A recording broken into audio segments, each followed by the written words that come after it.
Greetings, everyone. Welcome to Schoolstone.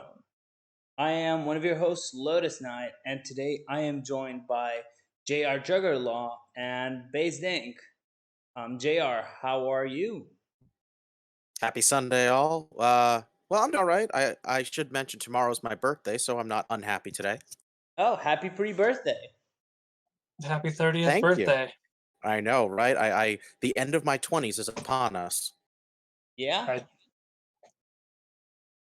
that's I, pretty I, big. I don't want to ruin this for you, but it doesn't feel upon me. What? I was just being nitpicky. Okay. You're not even a lawyer. No, Why would you get that technical? I mean, I can aspire to be a lawyer, I think. No, I never would do that. That's so much school. Thanks. It That's nothing really wrong with is. lawyers. That's the school. No, it's true. It's true. um, Yeah, Together with us, we have basedinc as well today. How are you doing, Base? I'm doing fantastic. Really excited about these matches. These decks lists are fantastic. Oh, they are. So we have two matches for you today. We're going to start with Eggowaffle from Bad to the Bone versus Tyfoon from Tap Last 103, which is a very hot pro match. Both of these teams have been on a tear, and I am completely biased as I say this because I'm in one of them. But yeah, I think this is going to be crazy. Eggowaffle, for famous player, and Tyfoon has been a great THL player as well. This is going to be followed, and a tourney player as well. So this is going to be followed by a great wild match where MikeLowe from Wild THL Fanatics faces ItsMeMikeV. And we are going to have some of the fellas from Wild and Out joining us to do their best because I am super incompetent with Wild, and we want to get the best casters to talk about each match for you all. That applies to me as well. Yes. So I'm very excited for what's to come. And before we start diving into those matches, or as we start diving in, let's talk about these players. So Mike V, or sorry, not Mike V. Did my name Jr. become Mike suddenly? No, I just read Mike for some reason. But Jr., why don't you tell us a bit about their history, Ego and Typhoon? Sure thing. So Typhoon has been a part of THL for I want to say about 4 or 5 seasons now. I remember first playing him on stream a little over a year ago, I believe, and the guy made quite an impression right then and there.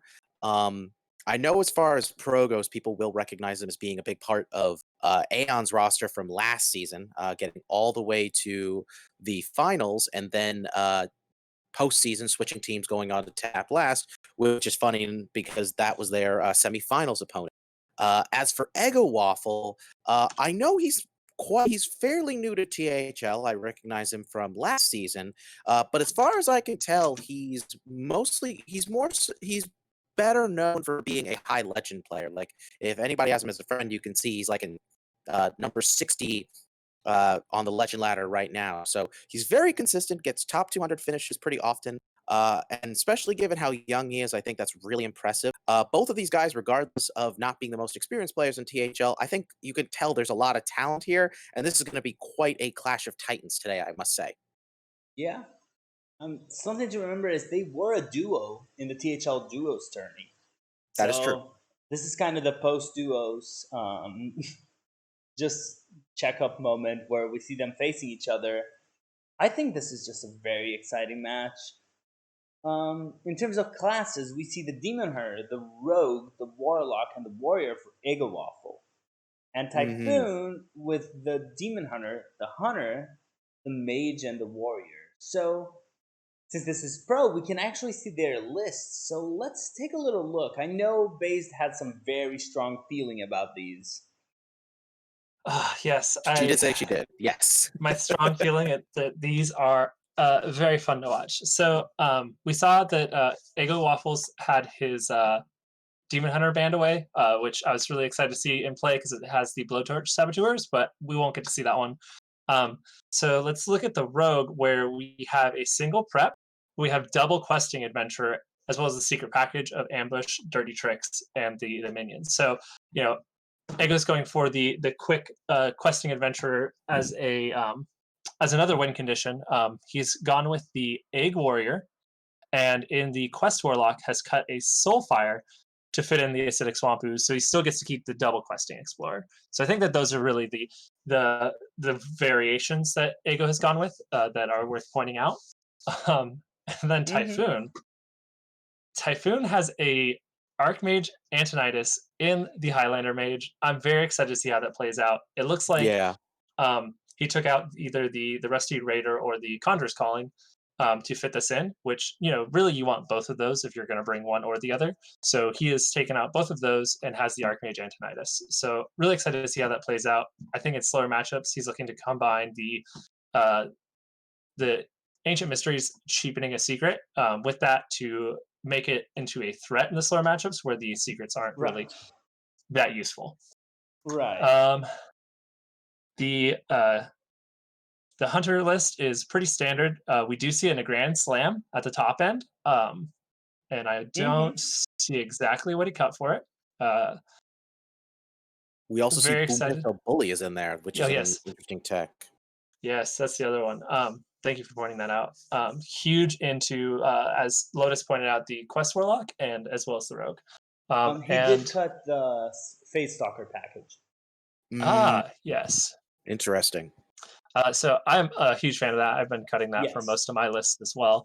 And then his Demon Hunter, his 3 flex spots, he's chosen to go with a single Guardian Og Merchant, a single Spectral Sight, and a single Volpara Scoundrel. So a little bit of it all. A little bit of board, a little bit of draw, a little bit of value generation. So excited to see how that plays out. I also noticed for Warrior, he's only playing 1 Serpent Egg. Yeah. So that's a bit interesting. So I think that might be a nod to, as we see, Tyfoon has brought the decks that really suffer from the burst. So I think that Tyfoon was expecting some more of those decks himself. So he wanted to keep the double Korkron over having the 2 eggs. Oh, but he's not playing double Korkron though. He's not. Oh. No, he's playing 1 Korkron, 1 egg. Greenskin. He's playing a green skin. 1 green skin. This is interesting. I love the fact that both of these guys brought like 2 of the same decks, but then they brought Tyfoon brought Mage and Hunter, Eggo brought Warlock and Rogue. I'm just very curious to see how this plays out, because like some of these little card changes we see, like playing 1 of something over 2, you're left wondering like how much of an impact is that going to have on the game? Yeah. Right. I do also want to point out that after the bans, we have 6 unique classes in this match, which is going to be really fun to watch. Yeah. And with that being said, I think we're ready to start.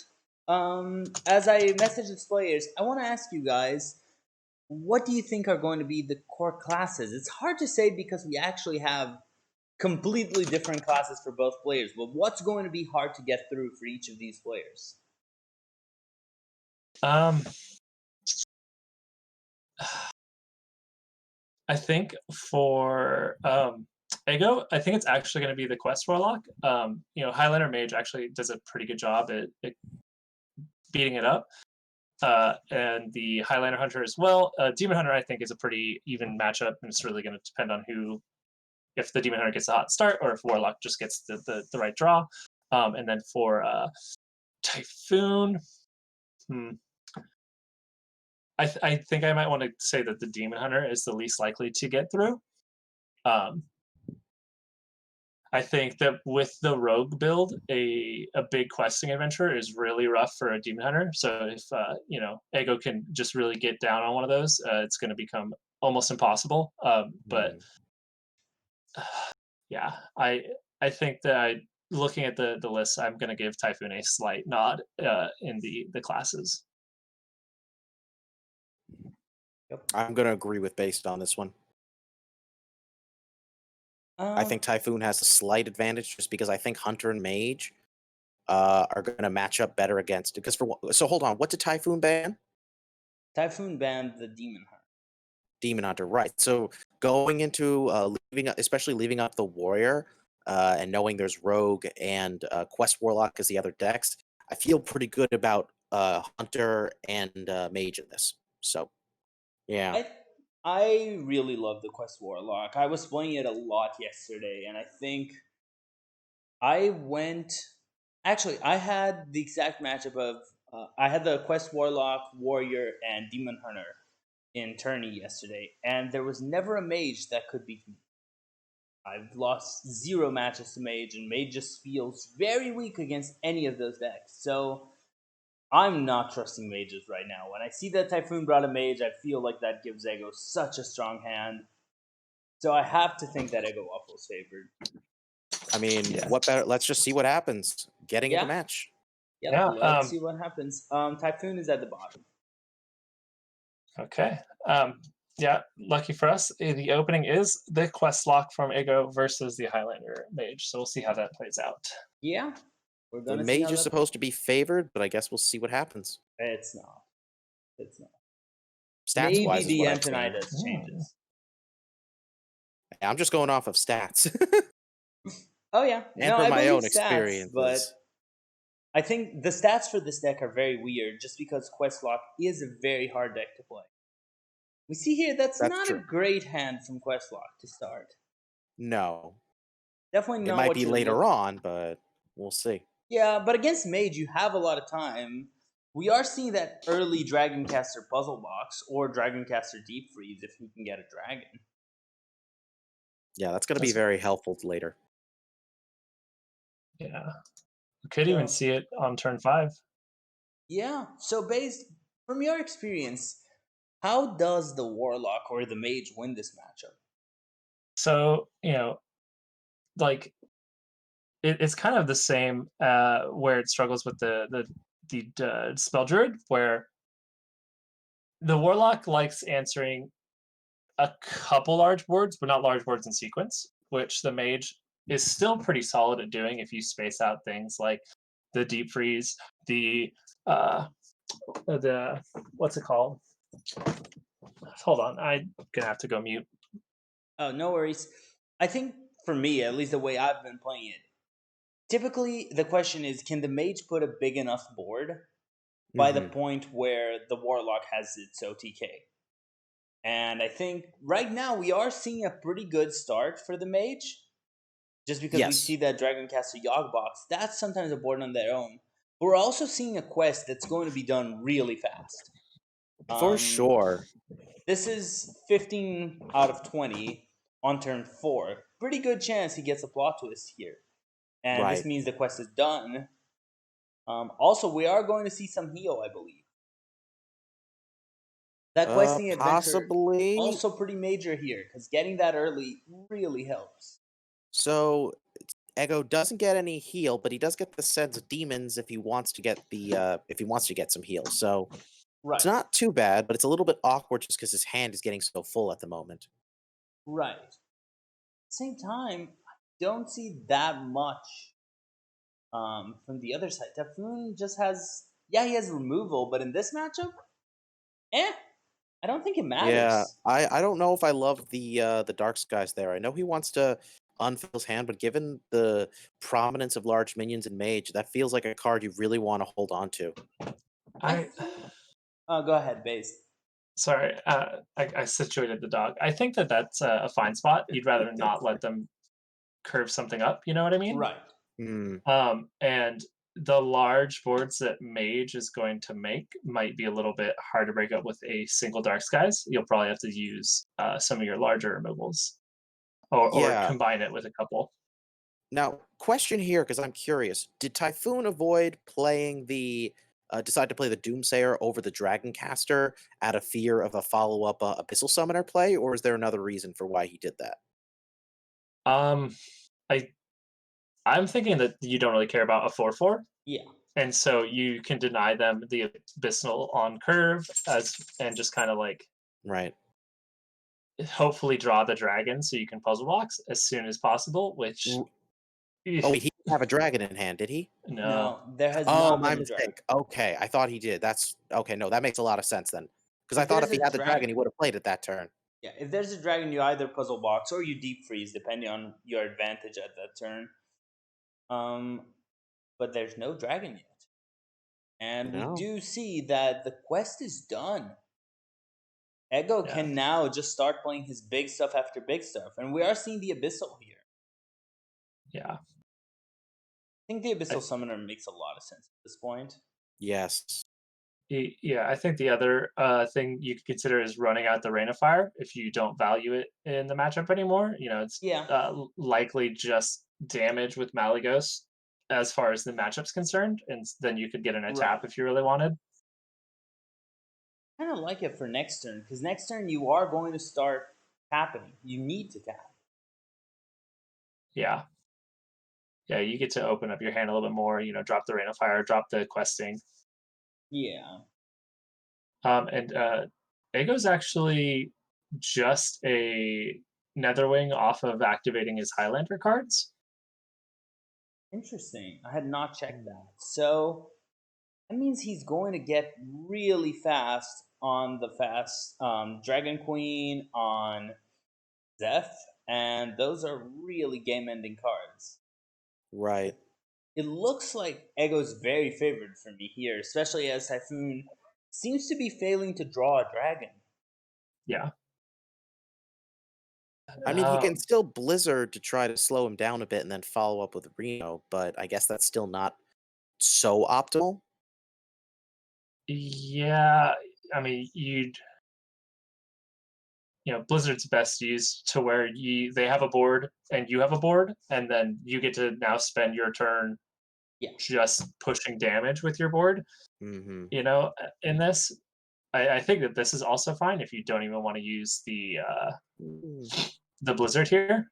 Save this. Right. I could even just see saying, okay, I'll take the 4 damage from your minions, but I Right. think that just is like shouting, "Hey, I'm going to Reno."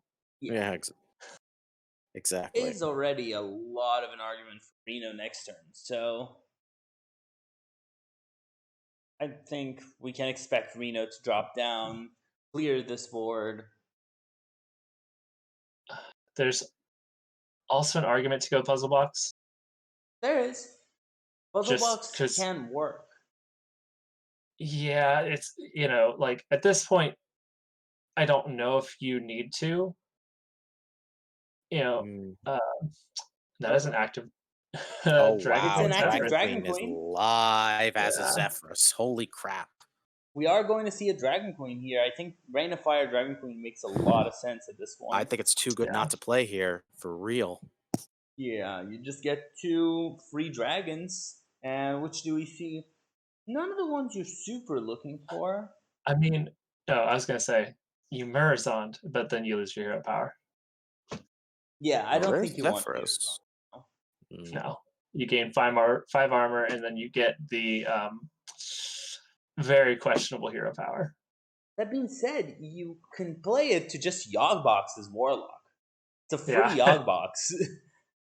I think that's quite reasonable. Also, it's like, what if on their Dragon Queen turn you clean up a bit with like your Dark Skies, your Moarg, and then you go Murazond, you Yeah, get an 8/8, and you get whatever dragons they played. So I think that yeah. that might be the best application of Murazond in this. Probably. Mm-hmm. And think, I mean, I think it's probably time to just play the Yogg box. That's true. Probably, yeah. I could see Yogbox. Yogbox is one of those cards that I think it's really interesting because it can win the game. It can also backfire so hard. Yeah, if you play it now, you're not losing the game if it whiffs. Right. So I think that that's a good enough reason just to go for it. Sure. Like, sorry, go ahead. Yeah, I just wanted to know that he does go with the Tortola just to get that Nova out. It is a play. Which it does help for now, but it's really just a stall tactic. Yes. Yeah. I mean, it's going to draw out some removal. Oh, it is not. It's just going to go face. Yeah. Okay. Still removal. But yeah, it's just kind of slowing down. Maybe you're trying to get a bit more value out of the box. You're saying, hey, this has to go. Right. And do some work. Yeah. So is this a Zeph Flame Strike turn? Or is this No, just a rolling fireball turn? I think this is a rolling fireball turn for sure, especially because you can get rid of that untargetable dragon, Yeah. and then you follow up with a Bone Wraith.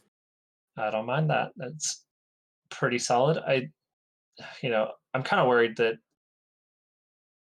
for Typhoon not to actually be able to ever pressure at this point, there's still the Malagos, the Alexstrasza. There's still big dragons that can just Right. really end the game for you.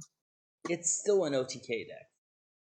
So at any moment they can pull the OTK. And we do see that coin. Surprisingly amazing card when you play Mali and a bunch of cards that cost 1. Turns out in the Right. same turn as Mali, you can do so much stuff. Yeah. The problem, though, is that there's not much as far as direct, OTK damage that Ego has. He's got the Malagos, yes, but he doesn't have any cheapened spells that he will able to do for extra damage, and he is only playing one Soulfire, so he doesn't need that's to a if bit he problematic. Alexes. If he plays That's Alex, true. he's fine. No, but I'm saying Alex is still great, sure, but I'm saying just as far as being able to play a lot of damage in one turn, that could be a True. bit of an issue regardless. It looks like But either way, Typhoon boxes, and so far, all right, mana clears off back. the 2/4. Yeah. Did somehow get some mana. Oh, he got a Wild Growth. That is a Christmas tree developing. Yeah. And Yeah. a 3-cost Reno, so that's going to be pretty Okay, the solid. Nourish. Also nourish for mana. Okay.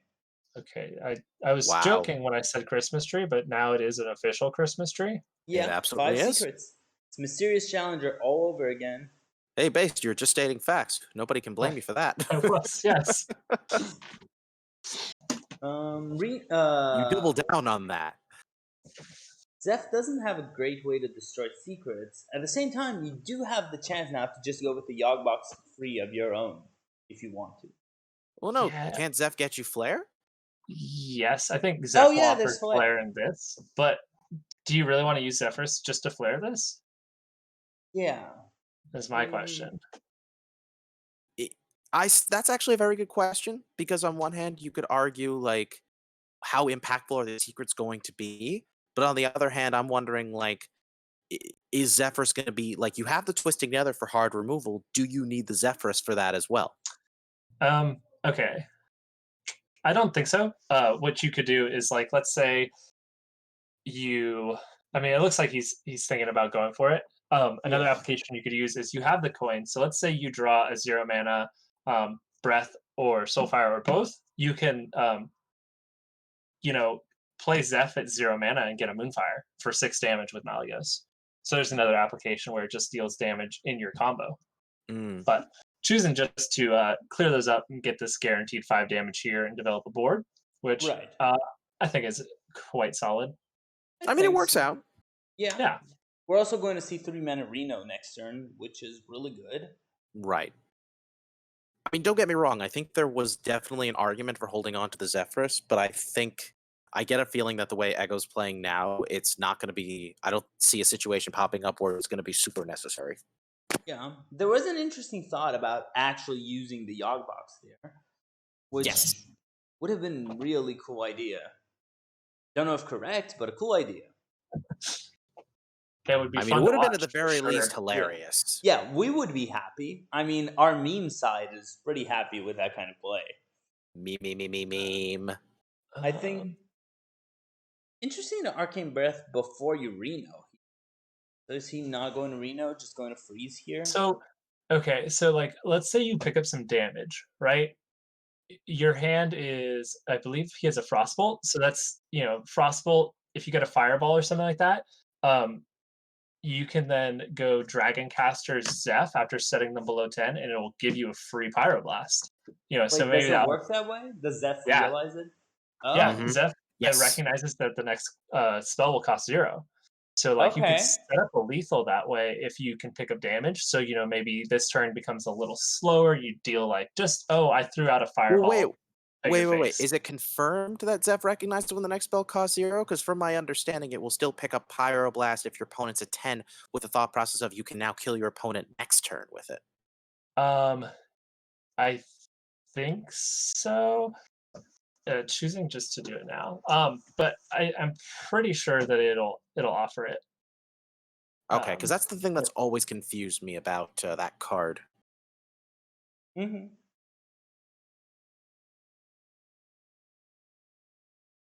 okay. Okay, so He there's a 0-cost Soulfire. is he only Uh, playing one Soulfire? yeah, he's only playing one He's Soulfire, only so playing one. that's next turn lethal right there. Yep. Because that is 9 plus 9, right? Yeah. Yeah, so 18. Yes. So Typhoon has to gain life, or else Eggo does win. That is correct. Yeah, or develop like a counter spell or something. That I too, think yes. we're going to see a Dragon Queen Alexstrasza here. Yeah, I think he recognizes it's the only thing he has that can actually stop it.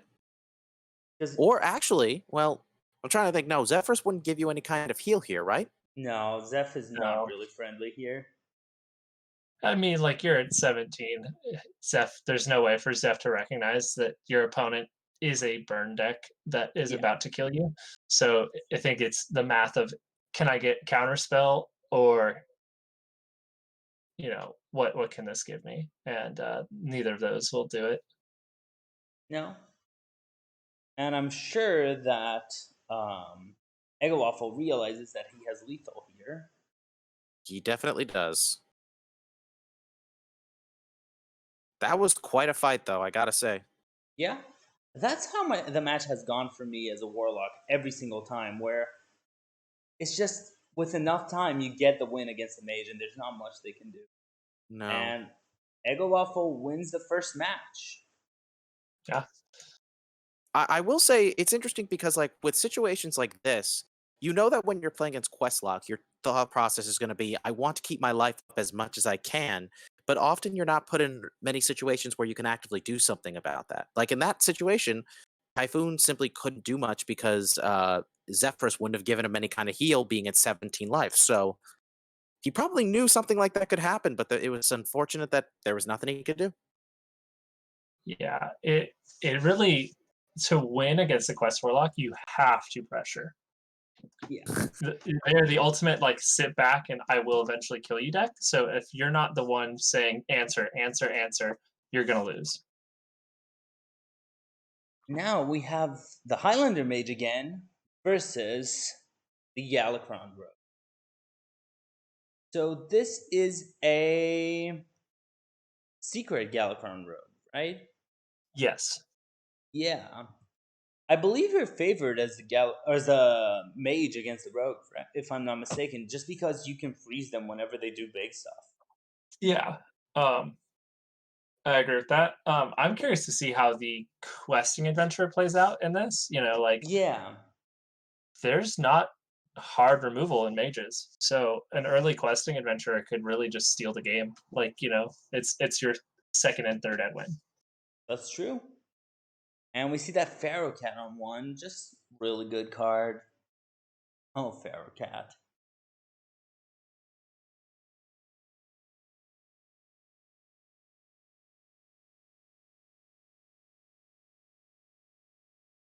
I mean, it's looking like Eggo's gonna have to temp out a 1/4, but with the swing of the weapon, it looks like he's saying I have no interest in that.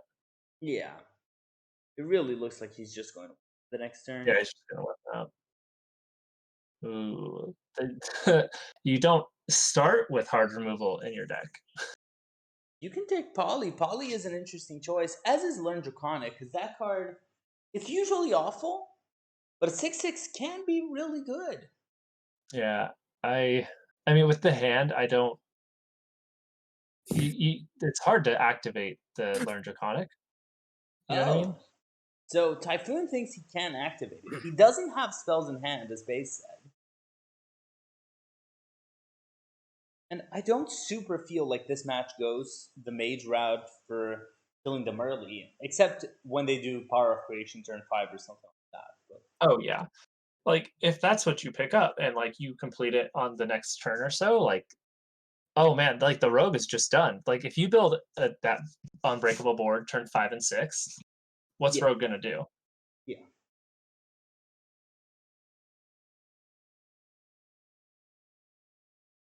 The Observer has been a card that's really interesting to me, and it's been growing a lot, especially because Demon Hunter is so prevalent. Mhm. And that card gives you a way to deal with Demon Hunter stuff. Oh yeah, Yeah. it on 3 is just absolutely crazy. It's so Yeah. strong. Yeah. And I think with Ego picking up the Galakrond here, and hopefully, for Ego getting that to 4 in a couple turns here, I think we have a game again. I Yeah. was thinking that the mage was about to run away with it, but this is gonna be really solid. Yeah. This game is looking really solid so far. I think I don't want to use Zeph here. I actually want to double Ray of Frost and Ping, which is rarely what I want to do with Ray of Frost. But this is a good moment to get rid of that 4/3 without too much trouble. Yeah, I think it's also not. There aren't going to be many great uses here because, like, they play. Rogue is playing a lot of smaller minions as opposed to a ton of big ones. So you're having Yeah. you're still putting it to good use here. I would say. Yeah, there are the questings. So you do want to think of things to clear the questings. But yeah. yeah. Um, yeah. Okay, it might be going for a Edwin here, an 8/8. Yeah. That's a really interesting choice. So you develop this Edwin into your Reno turn, where if they just counter develop and they don't remove this, now you're pushing 15 Mm-hmm. damage face. That's half the game's over at that point. Yeah. A really good choice.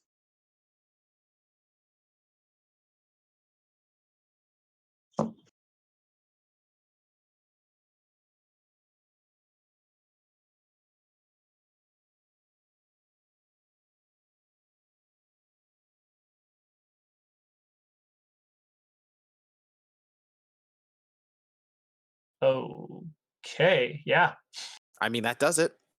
that is that's a Wow. I normally I'd be pretty upset for my minion to evolve into that, but that's quite solid. Yeah, it's like when you're looking for something big enough to clear off the Van Cleef, that does it. Yeah. I think this is continuing really strong. Just quite dominant position by Typhoon. He can Yogbox next turn just to say, I'm getting the advantage and there's nothing you can do anymore. Yeah. Think that you're pretty happy Yeah. just going Galakrond, especially with Gronk's already in hand. You have no other invokes. Oof. That's an awful Galakron, though. Yes. Yeah, that's pretty bad. The only way that could have been worse is if he got a backstab instead of a praise Galakrond.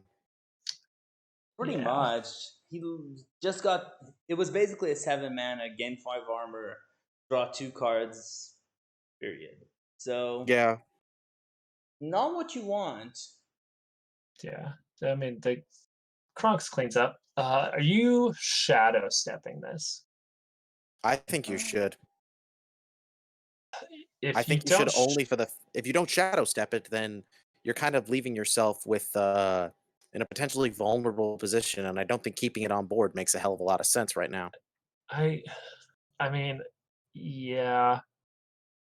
If you still have the what's it called, the toggle able to use your shadow steps on to get some big value. yeah. Go with the legendaries, or a little bit of draw, a little bit of legendaries. Um, but it feels really bad not to leave up a 7/6. I think you still want a body, even if you know the Yeah, mage likes to remove a lot. yeah, You still want bodies. yeah, I agree with that. A prep is only 2 now. You can't really prep Shadow. Yeah. No, that would be nice though, wouldn't it? Yeah? Does he remember that? Well, because they didn't change. No, they didn't change prep, right? They did. No, I mean they Yeah. didn't change it back. No, no. There would be no reason to. That card was way too good at that point. It's true. And now Yogbox. Yogbox time.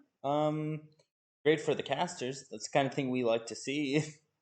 Good lord, imagine if he's able to give the Dragon Caster rush this turn. Oh no. Okay. I mean Location. he can freeze it worst case scenario, but Oh, he gets a 12-10. That's a lot of burn. Yeah, he's also losing his whole deck pretty much. Oh Yeah, that no. was not the Oh. best box. I mean, No. it's not terrible though. Right Yeah, now, Ego doesn't have an answer to that Kronks. I I do think that burning of the Solarium was a bit Yeah, rough. Yeah. that was pretty big. Oh, oh boy. I am I think he's probably I was imagining a dig for the spell. Yeah. Look for a secret. Yeah. There it Mm, is. there it is. Is there enough mana to remove it? There's not, Yep. but there's a secret. So you can give him Kronks back. Yeah. Which in this deck, well, you don't play Galakron, so that's not really going to do much for you. No. It's just a Seven. 6/6. Sadly. It's 7 mana 6/6. Not my ideal minion. No. We do know there's Reno in a turn, but you're going to need to stall for a single turn to get there. Yeah, and you've only got one side of the Rare Frost. You do have Dragon Queen. You have You're Dragon not, Queen. and you did gain a decent amount of armor with the box. That's true. The Ancient Mysteries is also pretty good.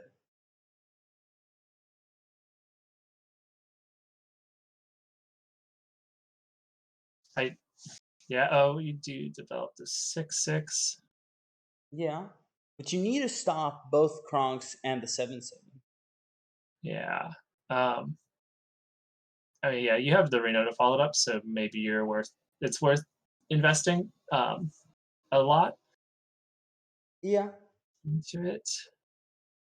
I think you can Doomsayer and Ray of Frost the Adventurer. Mhm. Just because the Adventurer here is doing so much. Right. It's going to be a 15/15 or something if you don't kill it now. Or freeze it at least. Because I was Reno going to say will kill before it. the match even started, like questing to me just seemed like a very odd choice when he wasn't playing any of the Skulker. That gives you the 3 coins if you've invoked twice. But I mean, he's making it work right now. Yeah. I think it's still just a good card. Um, Right? So just we gonna are shuffle. a bunch of Kronses are going into the deck. So just a bunch of 6/6 at any moment.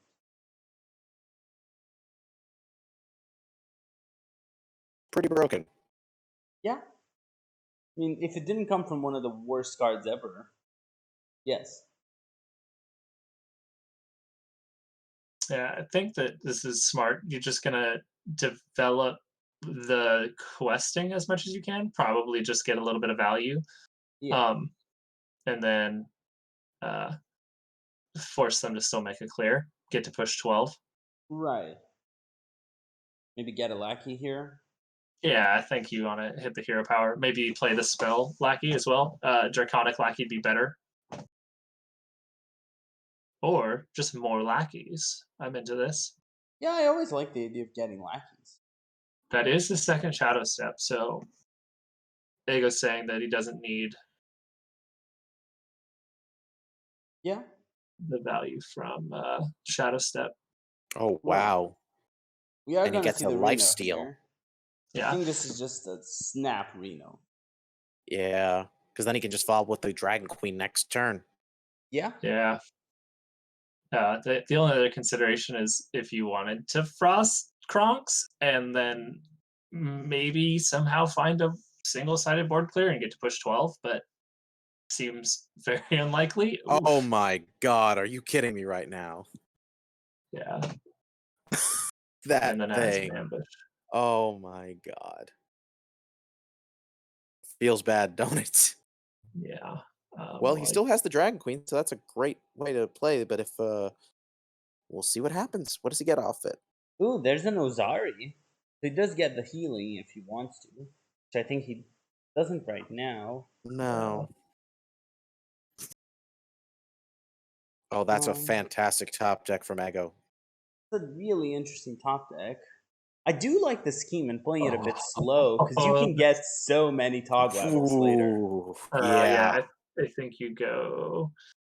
I feel like you don't want to wait too long to hold on to it, though. That's the only thing. So no, hold on.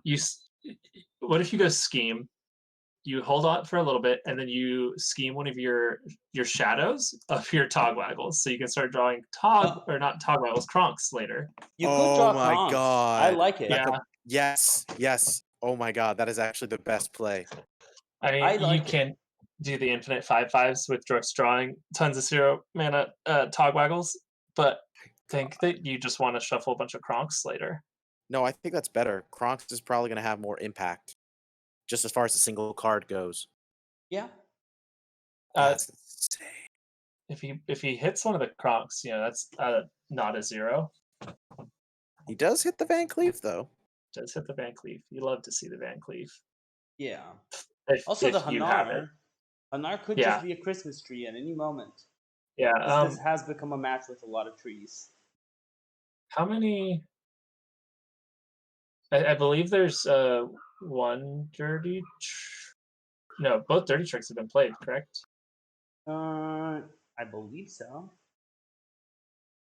So is there just one ambush left? I think there's one ambush, and that's kind of it. Which for Hanar is still enough.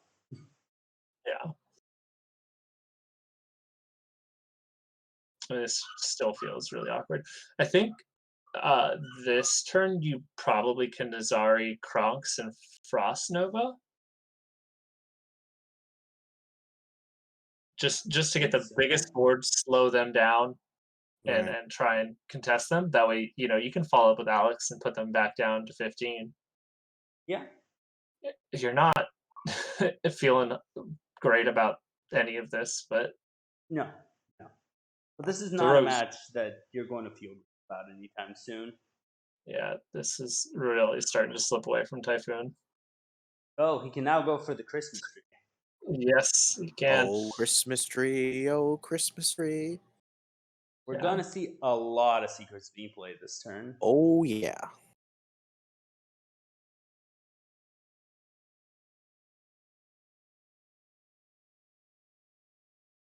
Probably a vaporize, or do you want a Freezing freezing is also trap? pretty good. I think freezing Yeah. works here. Effectively kills all those minions that are on board. Yeah. Ooh, Eye for an Can Eye I- is really strong. It kind Yeah. of kills their Alex. can I interest you in a 10 drop? Nope. Okay. Counter spell, probably? Yeah. Yeah.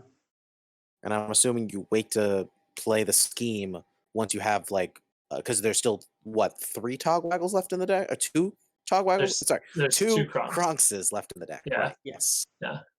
There's Gallywix, right? Gallywix is still a card in standard after these years. Oh. I don't know if you've heard Doa continually talks about Gallywix still. Oh, dear God. Ooh. That was a little less expensive. Yeah. I mean, do you still take it? I'm kind of interested in the tome or the explosion. I feel like you have to go explosion, and it's going to get counterspelled, and you're very likely going to lose. But otherwise, you clear up none of the board. Like you take 2 attacks to get through the taunt instead of just the 1.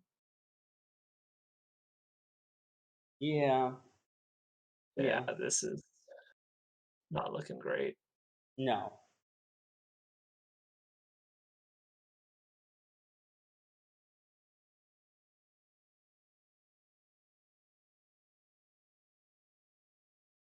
This lethal. I don't think this is lethal. 21, 24. No lethal yet. 3 off, right? Yeah. Yep. Three off if you had the board space to Yeah, play both of there's a them. board But space issue. I think you're fine just developing a bunch of secrets. Yeah, let's just keep the secret train going. And I think you can also Yeah, play the Bone Wraith because that's a good card. yeah. Mm. You're slowly just outvaluing them. I mean, now we can't, but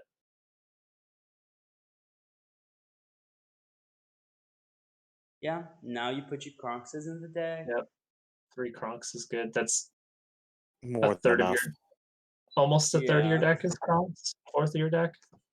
this is looking really good for Ego. Oh, that I think that closes it. yeah, Not that there was anything else, but just yeah, changing your hand into a Pit Lord and an Imprisoned Vile Fiend is not what you want at this point. yeah. One of Nope. those does nothing, and the other one kills you. Yeah. Well, almost kills you, but yes. Yeah. I mean, it'd be actually, I think, better if it killed you.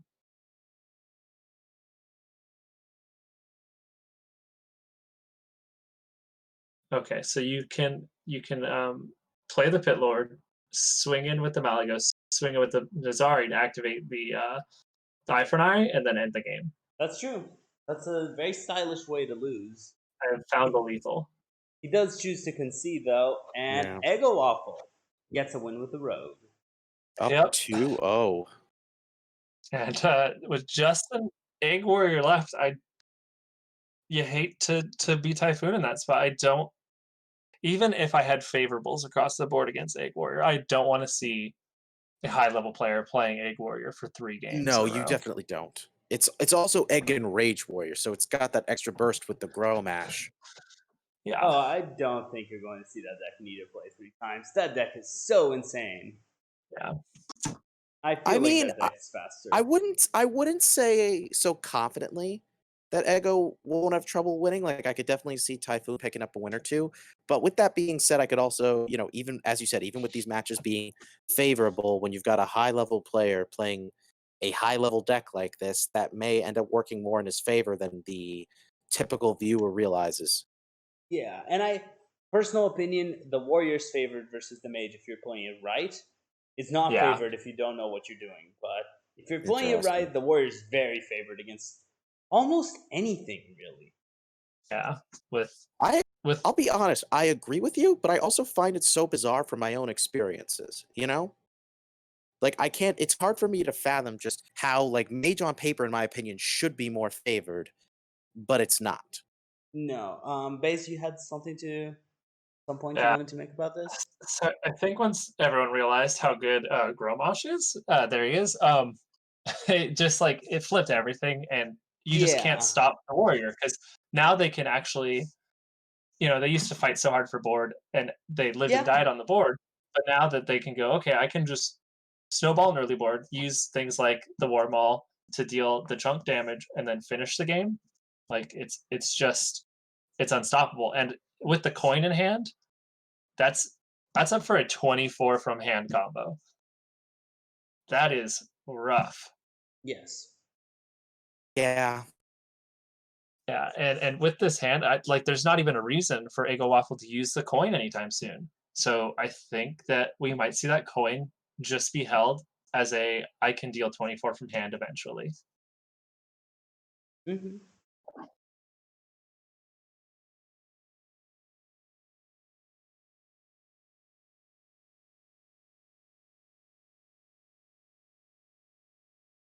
Yeah. So we see here the good start, nothing too special. I think the Corsair Cache is just always so strong and helps the warrior gets his plan done. But Yeah, we do see some lackeys, 3 mana 110, and a mana worm. Because why not play mana worm and everything if you can get it for free? yeah. The board's resilient to Reno still with the 110. Yeah. Ooh, what are we taking here? Mm, Fireball is always an interesting choice. Yeah. So I really like this choice of the Ice Barrier hold, because now you actually have to respect it as a flame ward, where if Yeah. earlier you just threw it down, you could be like, oh, that's just an ice barrier. Yeah. There was no like consideration to the board when you played it, so you assume that it is the ice barrier. Where this now looks like a flame ward. Right. I do want to thank MikeLowe for the host. And Ooh, you can see him in the Hot I Wild see. match right after this. Things are going to be wild, pun intended. Interesting moment here. We are going to see them kill the Molly.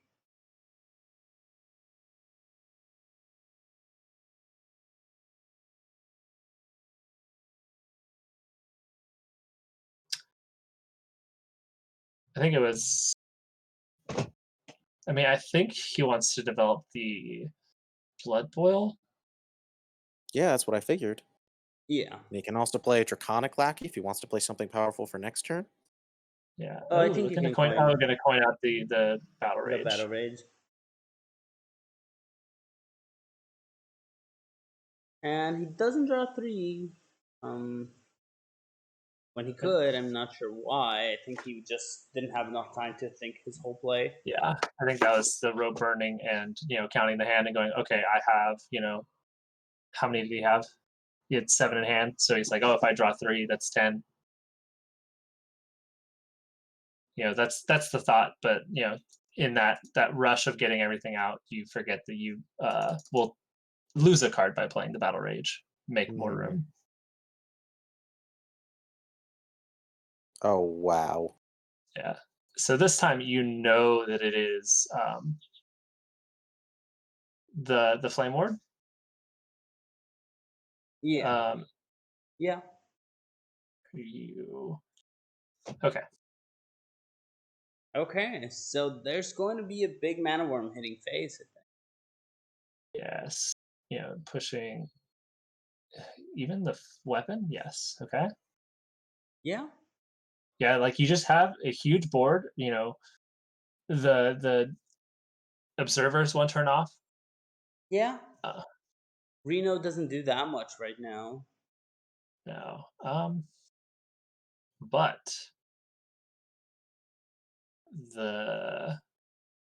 you can clear up everything but the 1/5 right now. Yes. Yep. Or you can deep freeze if you feel really courageous. So do you want to deep freeze the 5/8? You could deep freeze the 5/8. Yeah, you leave up the mana worm if you choose to deep freeze. There is, I think, the issue. Yeah.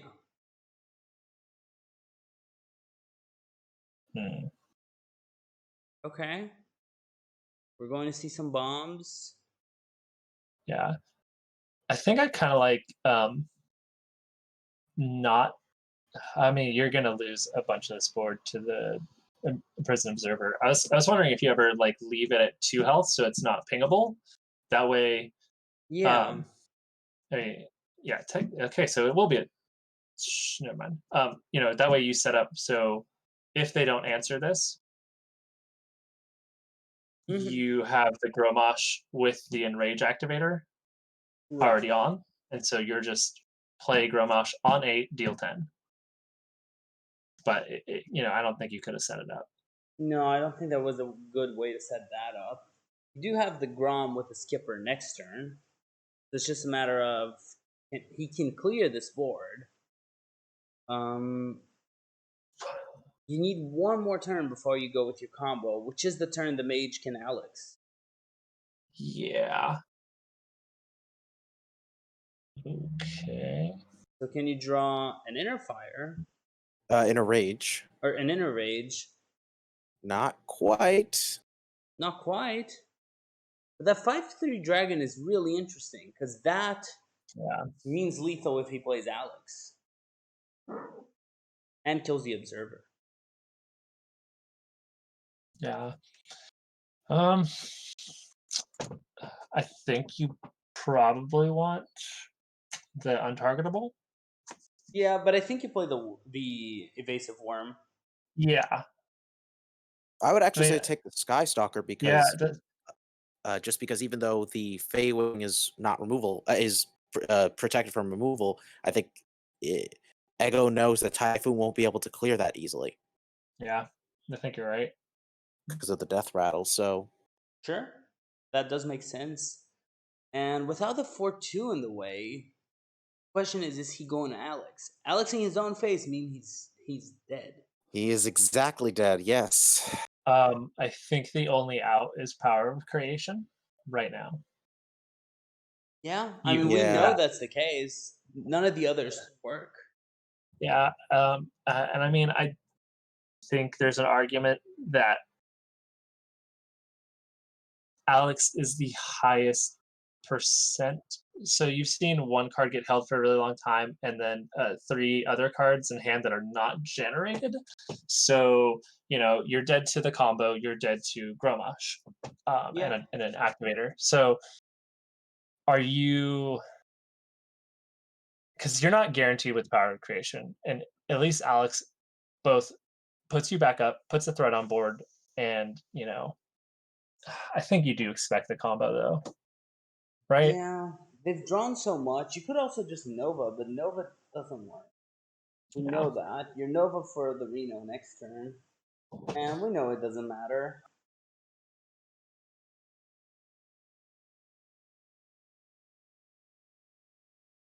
Just the Skipper Grom combo. And with that, Eggowaffle wins the match 3-0.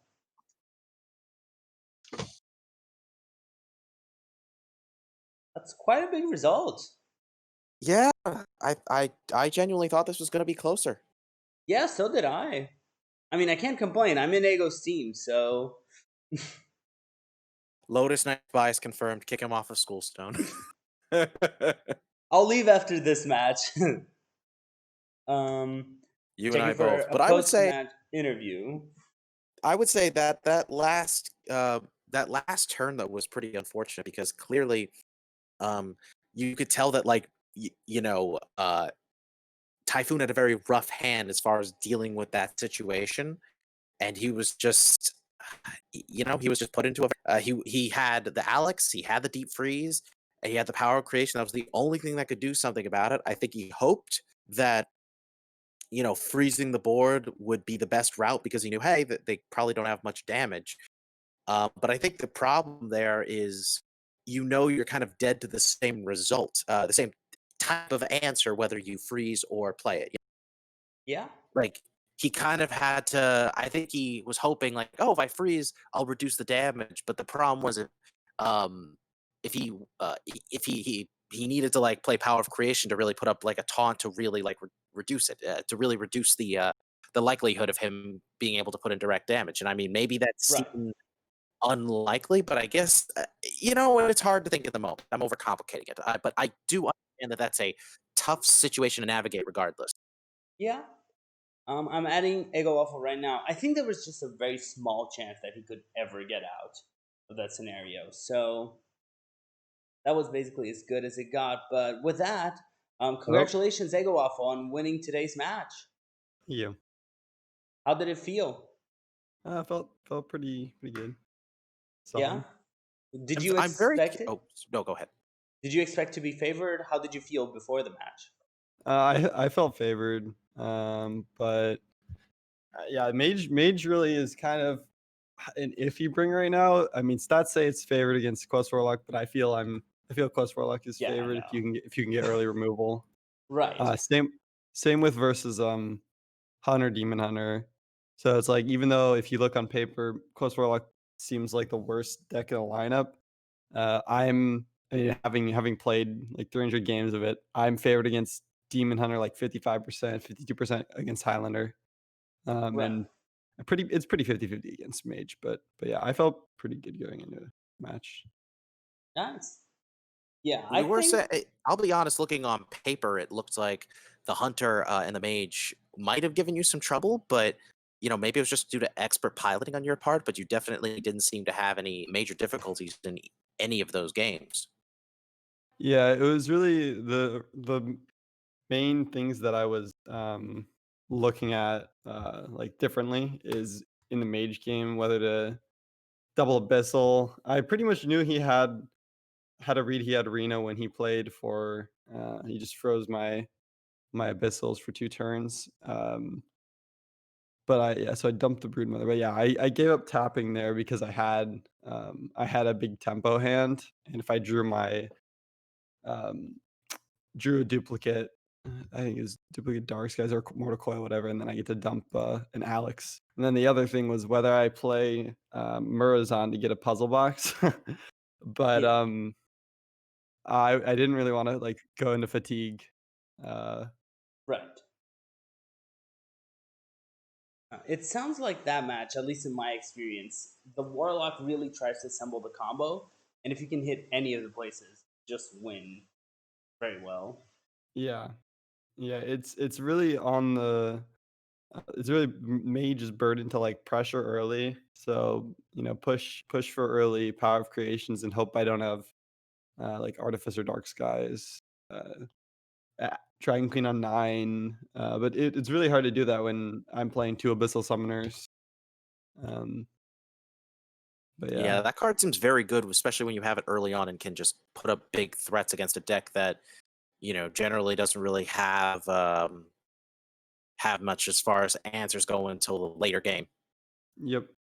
Yeah, that card is very, very good. I'm surprised it wasn't. I mean, it was played in early Galakron Warlock, but then cut because Sackpack killed it.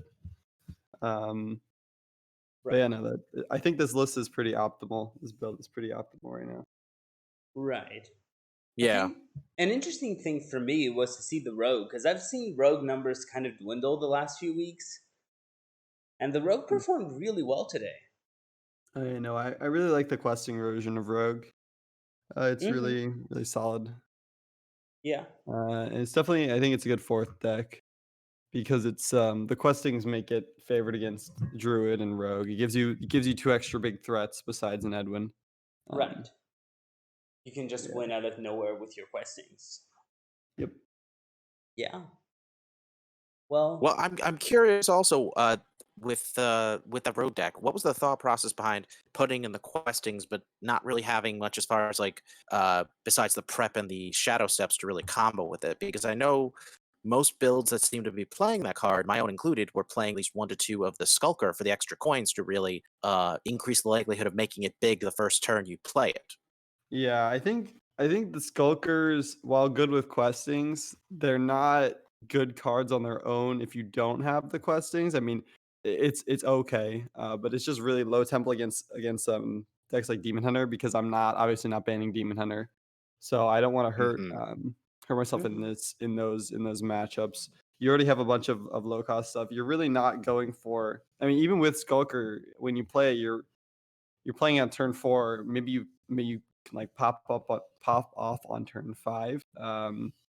With just questing in general, you don't even need to go for like huge pop offs. Sometimes just in the early game, going questing questing adventure, coin, lackey, shadow step, and just making it a 5/5 is good enough. Just forcing them to have a removal for it. right.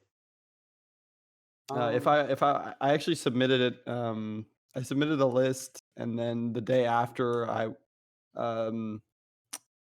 was looking at some GM lineups and talking to some people, and I would have cut one of my Devoted Maniacs.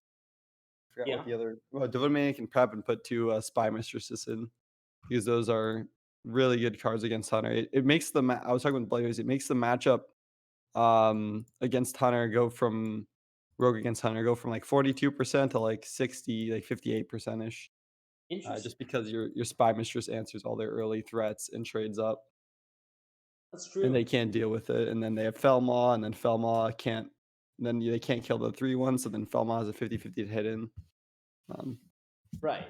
But yeah, just a good solid card. That's a really interesting choice. I like the idea of that, just to prey on the Hunter's early minions. Yep. And yeah, Demon Hunter as well. Good. Yep. Yeah, very good against Demon Hunter too. Yeah. Well, one thing to ask, Eggowaffle, is there anyone you want to thank? Any message you want to send to the THL community? Maybe one of these casters who happen Yeah, to yeah, teammate. yeah. Shout out to you guys for casting.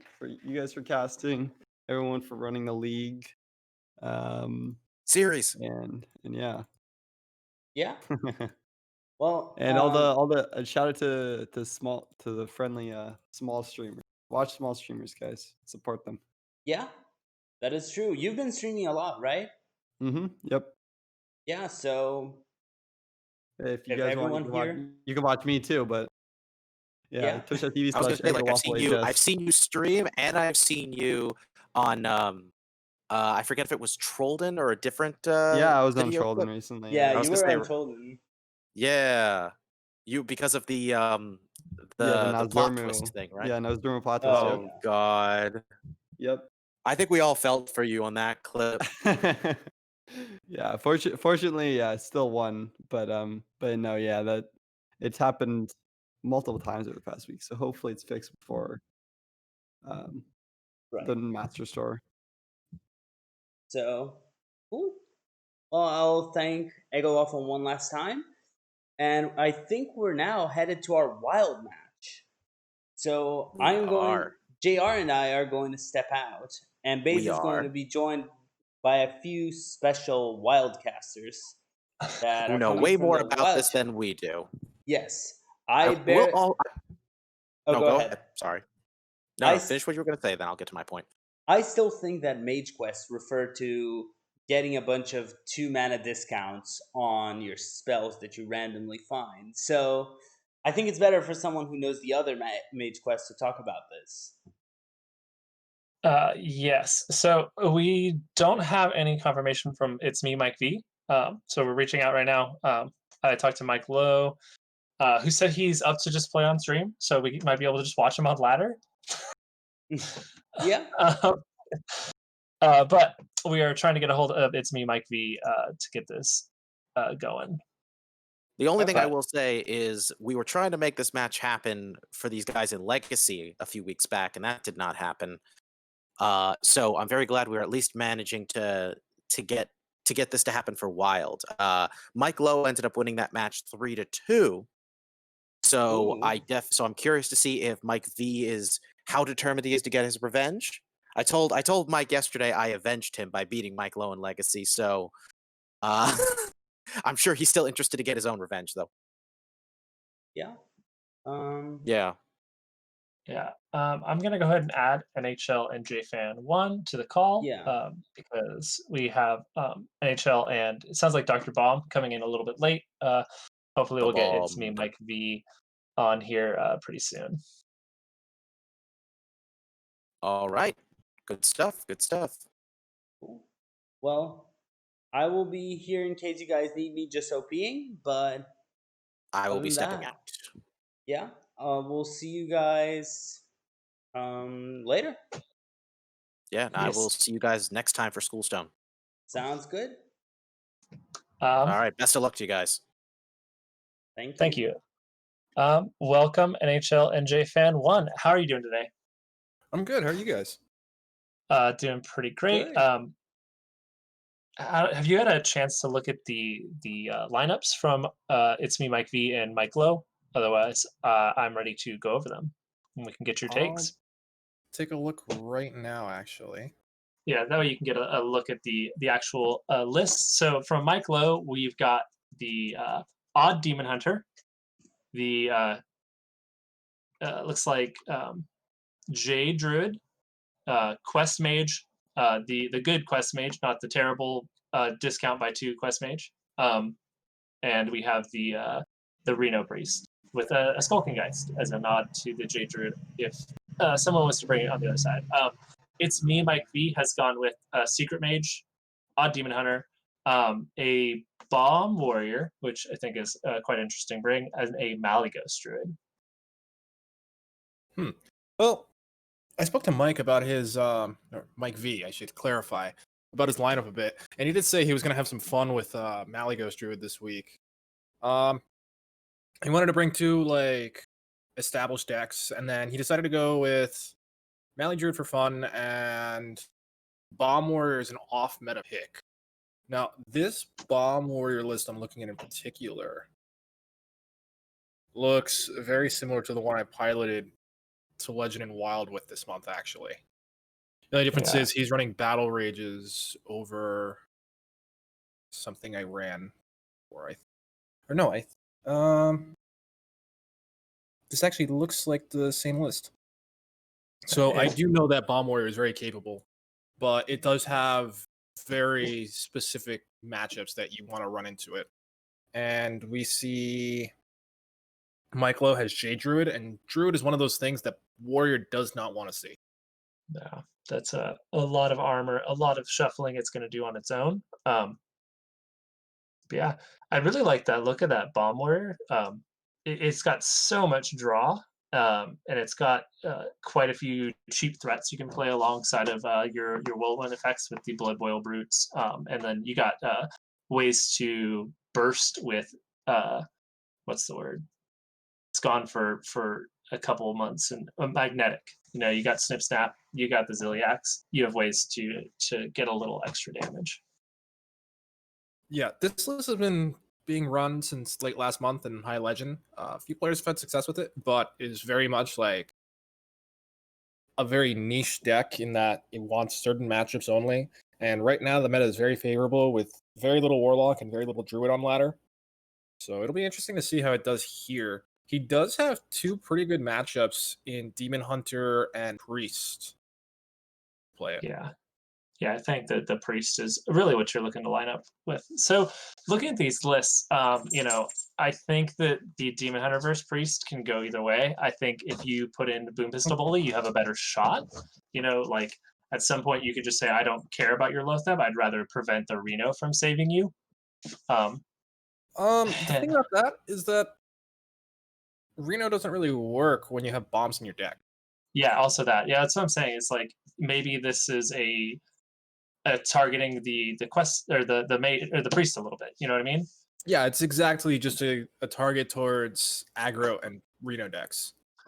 Yeah, Like, we know the Skipper package is very well established in beating aggro single-handedly, and bombs are an excellent way to deal with Reno. yeah. And we're still waiting on a reply from Mike V.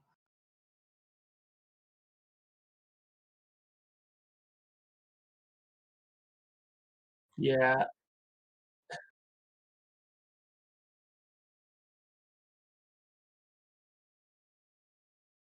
Yeah, of course. yeah. Let's message MikeLowe and see what he's heard.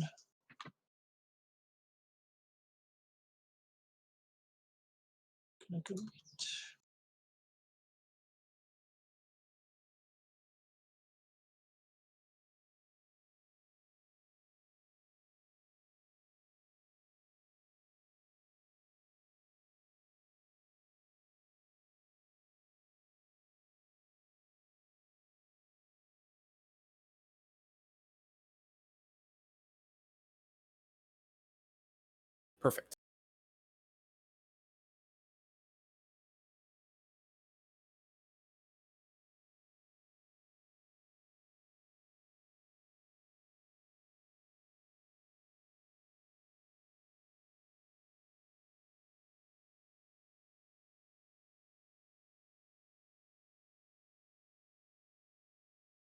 So I think we could take this time to kind of talk about the playoff race and the implications of this match specifically. I know that you and I are in the Green Conference NHL, but for the Brown, while THL can lock up a playoff spot this week, I think if they can take both of these other matches against At Least We Have Chicken.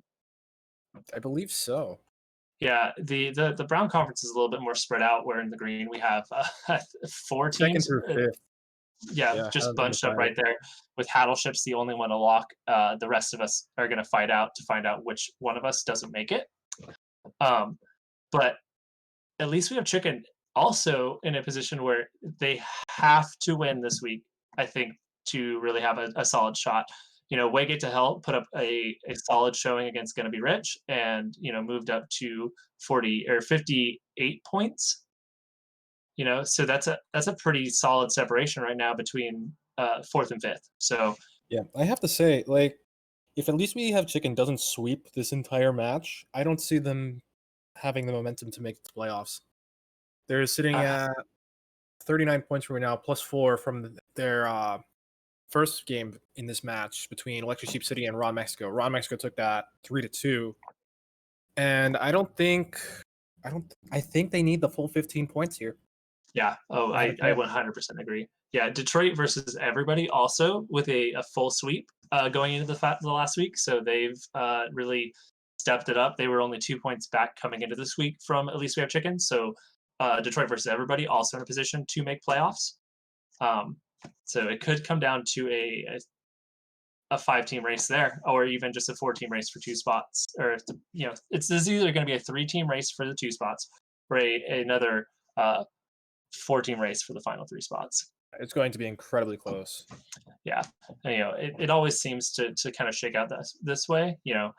Everything kind of gets bunched up in that just out of playoff range. But Lotus, you said that you had confirmation from Mike V that he's hopping on.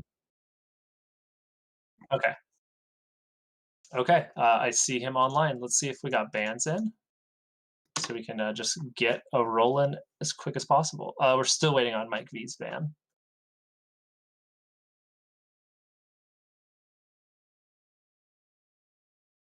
Yeah. So I personally haven't ran into any secret mages so far in THL. So I'm curious to see how that plays out. It's not typically a deck that I look to bring. It's got its merits, but it really feels like at the high levels, it's just not going to get there as much as it does on ladder, where you can just jam it, and people are less inclined to play around secrets as perfectly. I disagree. Okay. There's been quite a bit of Secret Mage in the Green Conference, at least. I know I've brought it. I brought it this week, actually, and I did very well with it. It does well into most aggro, most board-based aggro, because Flak Mage is insane. Oh, yeah. And it's just a no BS deck, There's, what you're going to play around, what you have to play around, because there's open deck lists. There's very little RNG outside of draw RNG. It's just a very solid and well-positioned deck. You come in, you do you play out the same game plan every time, and it gets the job done. Not to mention, it's one of the best counters against the most popular deck to bring in Questmate. And it counters Pirate Warrior a bit. Interesting. Yeah, it's slightly favored against Pirate Warrior, which is another very popular bring. Yeah. Oh, yeah. Pirate Warrior has been everywhere. As well as Demon Hunter. It's slightly favored against Demon Hunter as well. So that's actually why I brought it this week, because it does fairly well against most aggro. And you still have game against control.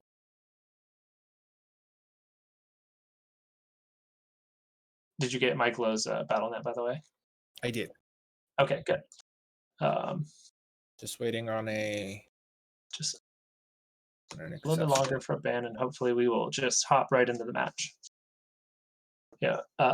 Shivi knows that MikeLowe has just been kind of killing it across all the series.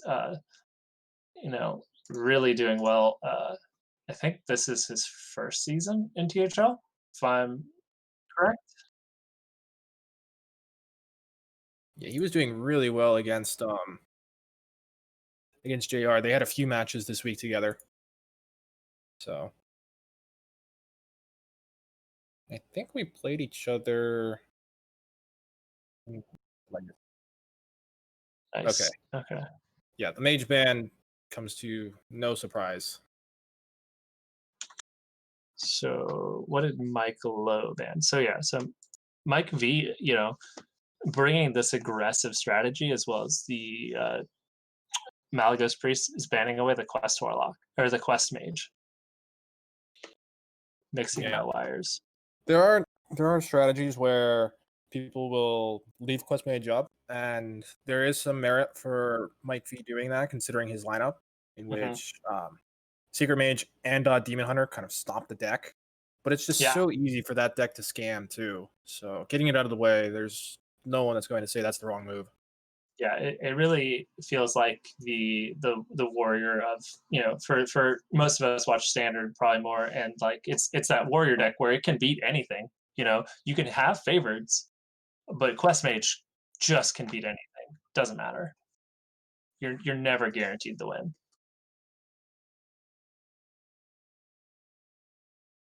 All right. I'm just going to tell them that we are about ready, so that way, as soon as the band shows up, they can get started.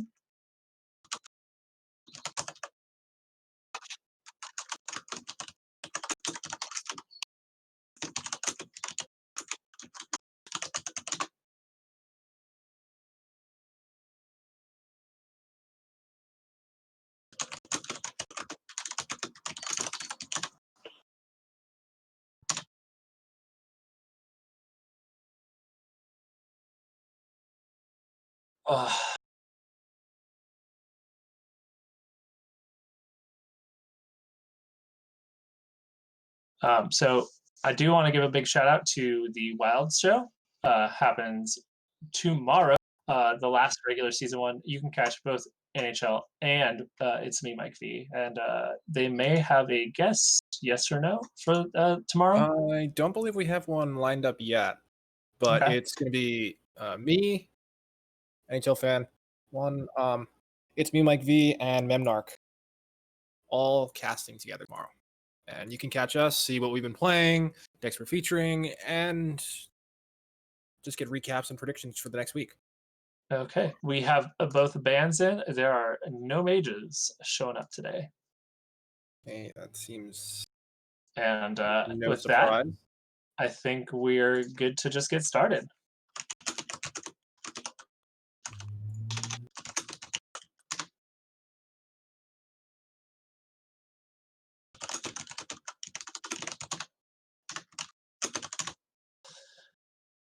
All right. So we got the for MikeLowe, we have J Druid, Odd Demon Hunter, Reno Priest versus Mike V's Odd Demon Hunter, Bomb Warrior, and Malygos Druid.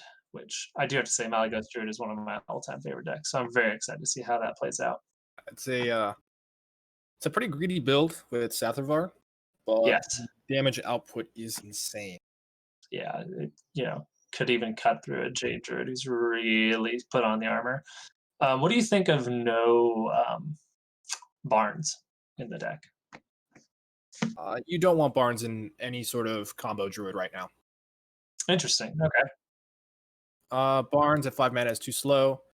You could make an argument that MikeLowe could run it in his Jade Druid, but it's not really a necessary card. Yeah. He has Keeper Soladris. Soladris is mostly used when you expect to face Q-Block, and if you expect to face the mirror. That's what this specific build of Jade Druid is for. It doesn't seem like MikeLowe got the matchup he was expecting, but it should still be useful in just pumping out Jades and putting on pressure. So, I've seen people run the new 9 mana legendary that makes your spells cost 1 as well. So you can have 2. You seal the Windrunner. That's right. Thank you. So that way you have 2 really, really big, or 3 really big hits, because you could hit Malygos, Aviana, or the Yasiel with it, and kind of try and go off a little earlier. So it looks like from Mike's list, he decided to replace Isiel with Sathravar. He's going for full damage output over the nuts combo of, Aviana Kun, Isiel, Ultimate Infestation. So it's an interesting choice that Mike V is going for damage output over that. We'll see how it plays out. It'll be better against the Jade Druid for sure because of all the armor. Yeah. Still just waiting on them to actually start playing, but should be any minute now. It looks like they're selecting their decks right now as we speak. Yeah. And you can stop listening to us just ramble on.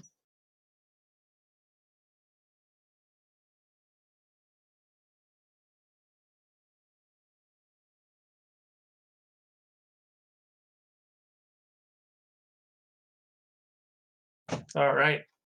Game on.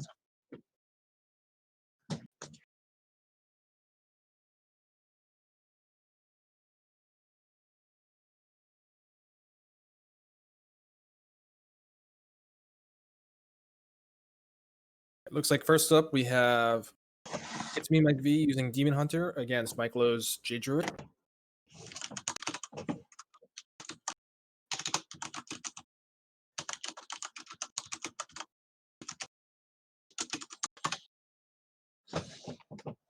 Okay.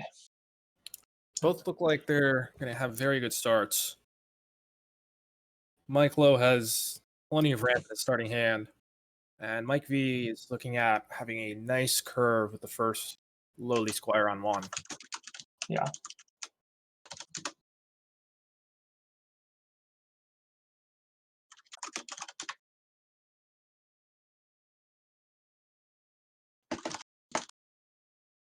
Okay. I mean, that's a lot of ramp in MikeLowe's hand.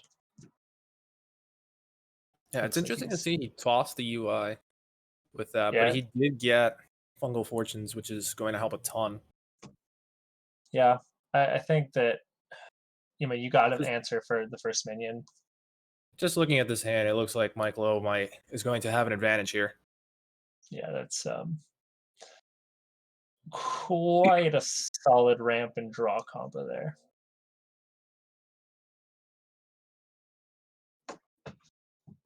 So, is there ever a consideration where that first turn you're just hero powering hitting face, and then going hero power lowly squire on the next turn? That way you can really juice that damage. Against so Druid, there's no reason. The only punishment is what we see in MikeLowe's hand, the Lesser Jasper Spellstone, and that really doesn't. That's going to come down later anyway, so it doesn't make too much of a difference. You need board pressure against Druid. okay. So you're hoping that maybe you draw another one drop here, so you can just have the 2 on board. Exactly.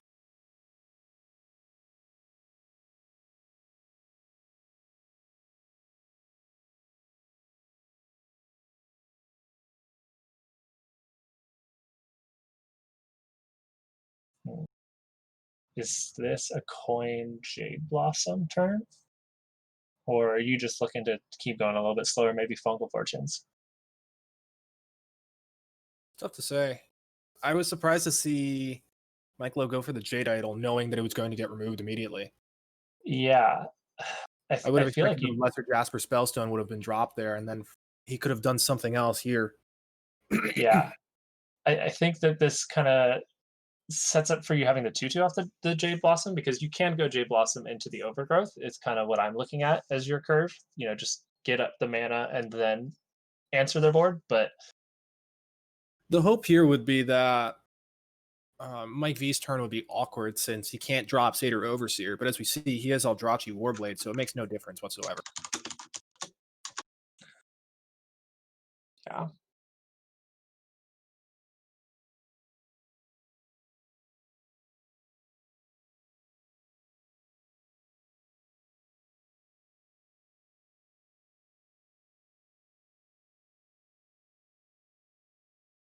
Looks like MikeLowe is all in on that hard ramp. Yeah, I think that you just do it, and now you're spending almost twice the mana that they are for a couple turns coming up, and it's really hard for them to even have a shot at coming back from that. I mean, they have this pretty wide board that you're gonna have to answer pretty quick, but if you just dig a little bit in your deck, you can find a lot of answers, right? Yeah, that's the idea.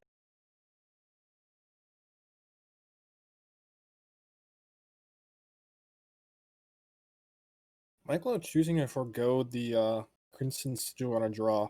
I do think it's right because it sets him up to be very vulnerable against Spreading Plague. With no Warglaves in hand, Mike Yeah. V doesn't really have an answer to it. Yes, I definitely agree with that. It kind of traps the Sigil Runner potentially. Right, it's got the Doctor Boom up against it, so you can't really outcast it easily. But I think if you just played it and Yeah, it shouldn't be too bad here because I believe Mike V's curve is pretty low overall. yeah, Yeah, he There runs is. he Go for runs it. 6 5 drops. So he actually does run a bit of a higher curve. I don't think it's an issue though, because next turn he will be looking to play, hopefully either Warglaves or see we even see the Spreading Plague here. He's gonna be looking. Yeah, Lotheb is the Ooh, perfect play right here. You just want to yeah, drop that on curve. yeah, that's fantastic. It says skip your turn. I mean, he'll get to draw potentially, but that's it.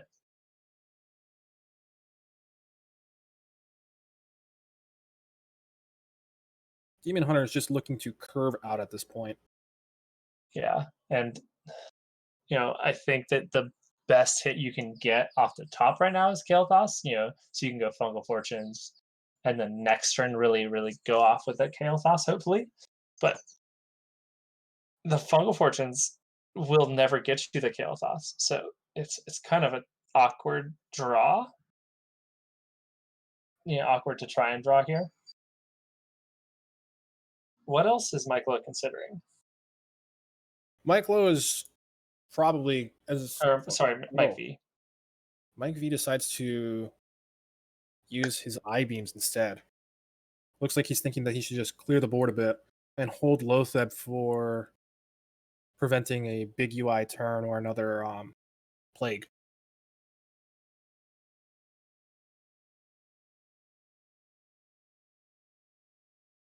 Wow. Believe we're going to see a Fungal Fortunes draw here. Yeah, I, I'd be hard pressed to really play anything other than the Jade Blossom here. That way, next turn is a UI. Lotheb, the only out against that. But Well, the thing is, you can often play a 1-mana card yeah, from the Fungal Fortunes. So yeah, it really fills that out nicely. MikeLowe is not low on health, so he doesn't have to go in on the armor yet. I mean, it looks like that. He might choose to just trade in Fungal here, though. Yeah, but I don't see why you wouldn't just Fungal first.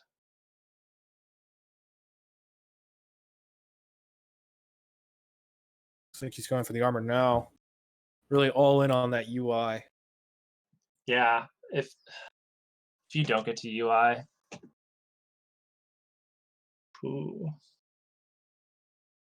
If Mike V got that read, then he'll know to drop Lotheb here.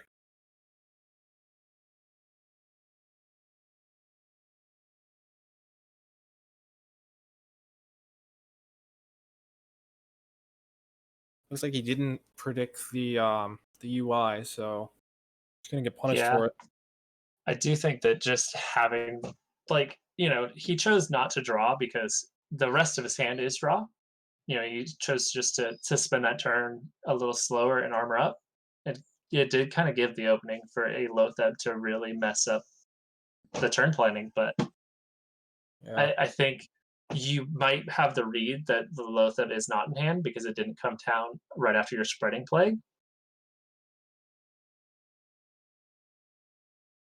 Mike V is in a really bad spot now. It might just be time to slam a Dr. Boom. Question is, how much does Dr. Boom even do here? Yeah, I mean nothing else is impact really high impact. The other option is to Lotheb I Beam Hero Power, clean up their minion, push 2, end up with a 5/5 and a 2/1. Kind of shut them off for a turn, but It's tough. yeah, Missing that Lotheb really made his turn awkward here. He did get the clear with Priestess, which is good for him. yeah, got the clear. But it looks like he's going to get punished by Ferocious Owl, Howl and Spellstone. Jasper. Yeah.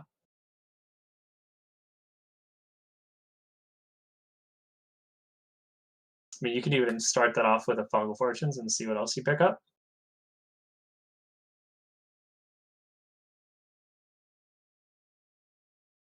You could to gain even more armor.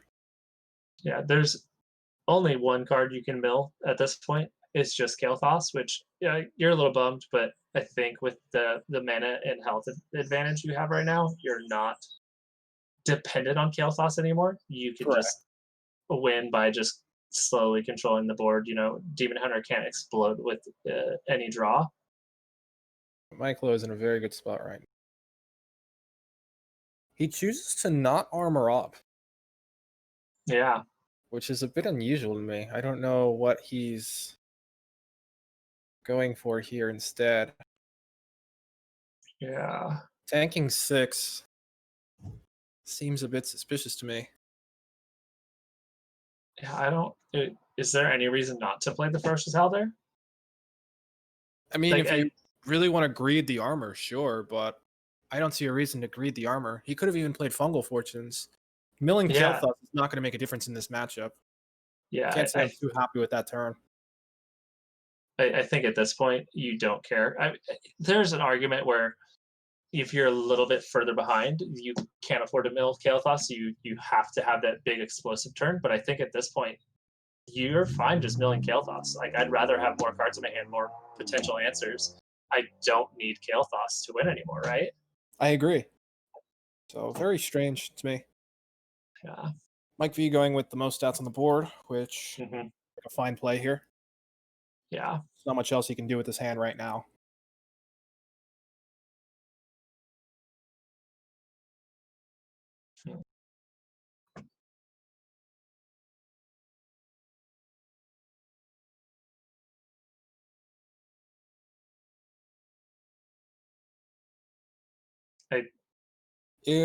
I saw MikeLowe hovering over Poison Seeds. He's thinking about it. Question is he going to also use Floop's Gloop here?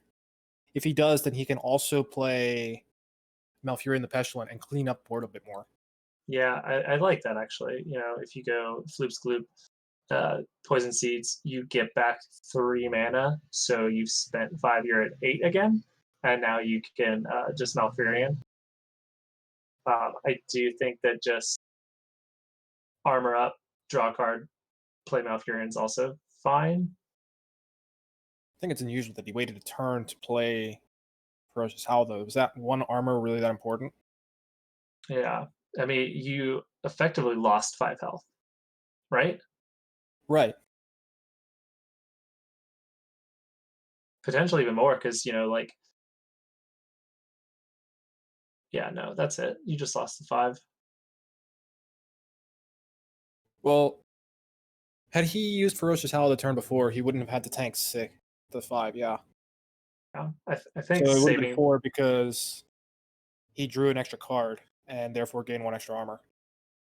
Yeah. So, I mean, you've got to commit the Lotheb here, right? You have a huge board. Make it so they Lotheb can't. is the... Since he didn't play Hench Clan Thug, you have to commit the Lotheb. Yeah. There's no It's- reason not to play Lotheb here. It's a solid spot. They can't really remove the whole board. Yeah, I think we're going to see a Seeds turn regardless. I expect MikeLowe to trade his Beetle into one of the Boom Bots, possibly, just to get rid of it on the board. Okay. Create 1 fewer tree out. Yeah, it's... Yeah, so you go Seeds now. And then next turn, you can go something like Floop's Gloop, Fungal Fortunes, Kael'thas, Starfall, clear up the board for free and gain a bunch of mana and start going off with what you drew. Yeah. So that kind of really sets it up cleanly to just go for that. Yeah, we see MikeLowe at 28 health, and there's no reason to panic, really, with this board. Yeah, like Especially after Seeds. the most burst you can expect is, there's no Leroy in the deck. So what is it? Metamorphosis is the highest damage output. I believe so. Yeah. Yeah. MikeLowe trying to greed this out, it seems. Yeah. Doesn't even trade. Yeah, is going to burn a card as well. Yeah. Not sure what he's going for here. Yeah, I mean, like they're Mike gonna. Lowe must be really happy to see that, though. Yeah, you get to push.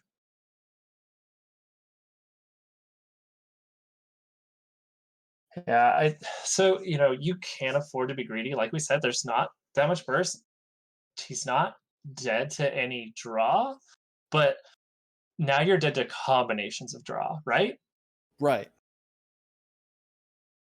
It really opens it for like more stuff off the top in a row because you're gonna lose like almost all your armor or almost all your health right here. Yeah, I don't think MikeLowe had to tank 20 damage here. Yeah, I mean the mana gained next turn could actually just be insane and really make it so the Scale Thoughts turn seals the deal. But if this Jade Idol gets burned, like what do you do to win the game? You don't have a win con. You're just Yeah. hammering up. Yep, there it is. Oh, there it is. So MikeLowe now getting punished. you have to get this Kael'thas to stick, which we see it very likely does. And you probably have to win on the back of that and like I don't know, the 5/5 from Yeah, the UI Ultimate 5/5, but I Fixation. can't see it happening now. This is going to be very awkward for MikeLowe. He's down to 6 Yeah. cards, and after playing UI, he's going to go down to 1.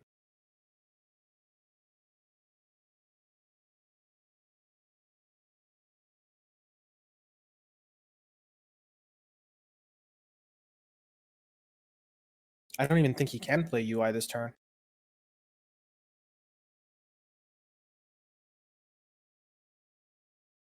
He won't be able to because what will happen is when he Starfalls, it'll regain him 6 mana, which will put him at 9. So we see Yeah. he passes on the UI.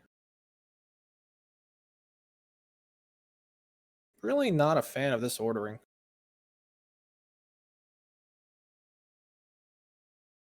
Feels like MikeLowe could have played a 1 mana Kael'thas there and done a lot more with his turn than just that. Yeah.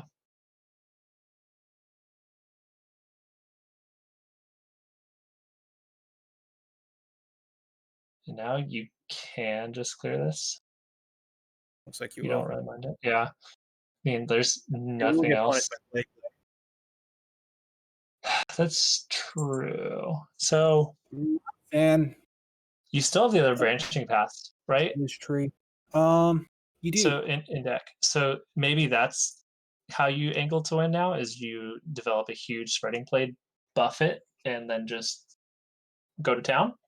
That's exactly how MikeLowe is winning this. I don't know why Mike V is playing the Satyr here when he knows that there are no more Jades. He's playing right into Spreading Plague, and we see MikeLowe down to 5 cards this turn. It's likely that he's going to have the second Plague. Yeah. So I mean, is this the turn where you want to plague and do it? I mean, you're dead to a metamorphosis if you choose to go that route.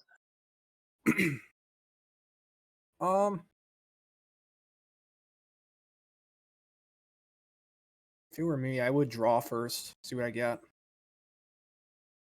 You have the Fungal Fortunes, you're going to draw 3. You're going to face fatigue regardless. Half your hand is draw right now. Yeah.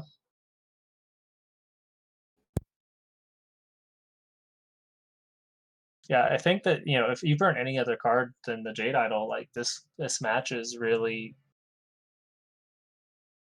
you're just in such a solid position there, but that's not what happened.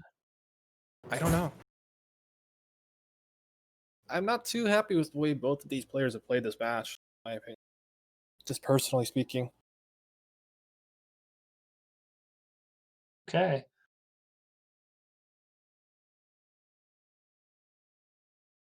MikeLowe going all in on the Plague turn. Mm-hmm. Nothing wrong with that. That is not Metamorphosis. But a Warglaves is really big. the ooh. Yeah, I think that you're just slamming a 7-8. Yep. You get to clean up one of these. Yeah. There's no Something to swipe, note, so Mike V is not dead to branching paths next turn. no. Not dead to branching paths, but And he should be able to clear branching paths as well. We see, oh, Starfall is up. yeah, so you get both Very of them. much more difficult for Mike V to come back from now. Yeah. Do you I think you still just armor up here, right? You don't want to push the 3-face and risk a top deck killing you. In fact, I was never even considering pushing 3-face. The only thing that MikeLowe might consider is removing the Baku. Yeah. How would you remove Baku? He got the choose one cards from Soladris when playing Starfall. So we can deal 5 to Baku and then just send one of his taunts, specifically the 1/1 would be best. Well, he couldn't do that on the same turn. Mana. Well, wait. How did he have 6 mana? He played Unless I was the reading that wrong. Ladris, and then the Starfall also had 3 left up. So I was thinking if you push the 3-face, and this happens, instead he's at 10, you draw the branching paths, you get this up to, you add 6 to this board, and they're dead to the board. But, the same thing happens here if you draw this. So if this was if you had gone Fungal Fortunes, you get the branching paths, you buff the board, you hero power, that's game. Yeah, you're right. Right, that was my mistake. I was miscounting. Yeah, so there was no reason to push the face there. No. Because you do the same thing this turn. And now it looks like V is in a very bad spot. Yeah. I don't see how he wins from here.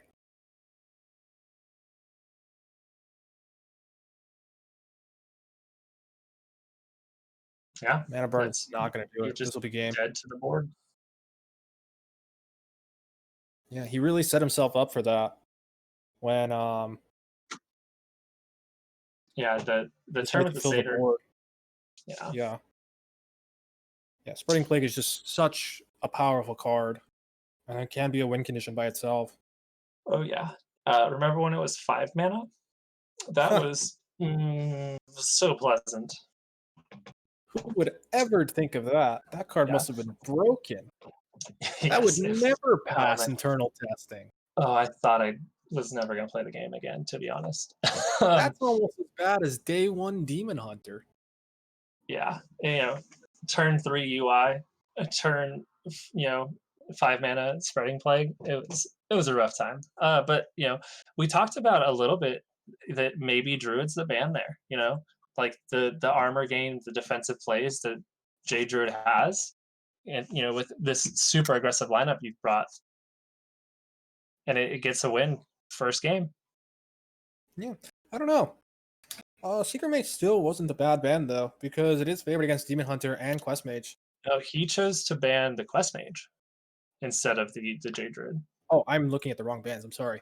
I mean, they both banned the Mage. Yeah. I mean, Quest Mage, you can't go wrong with banning Quest Mage. No. So, I don't think there's anything wrong with that. I do think that Demon Hunter does have a chance against J Druid normally, especially that kind of build. I don't think it was optimally played by either side, which did affect it. So, yeah.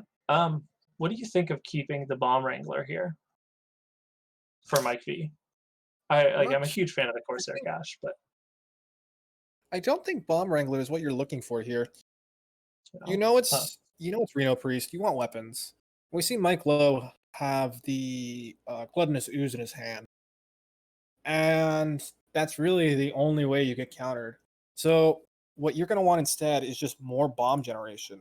And Bomb Wrangler, I love the name Like the word bomb is in its name. That's not the kind of bomb you want, in my opinion. Yeah, like a Clockwork Goblin or a Wrench Caliber, or something like We do see the the Rover. by the way. Yeah, and the Rover.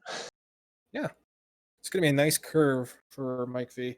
As long as he gets the 2 bombs in, then oh no, we see Zephyrus and Gluttonous Ooze in hand. Too bad Zephyrus is gonna be taken out by those bombs pretty early. Yeah, on curve. Yeah,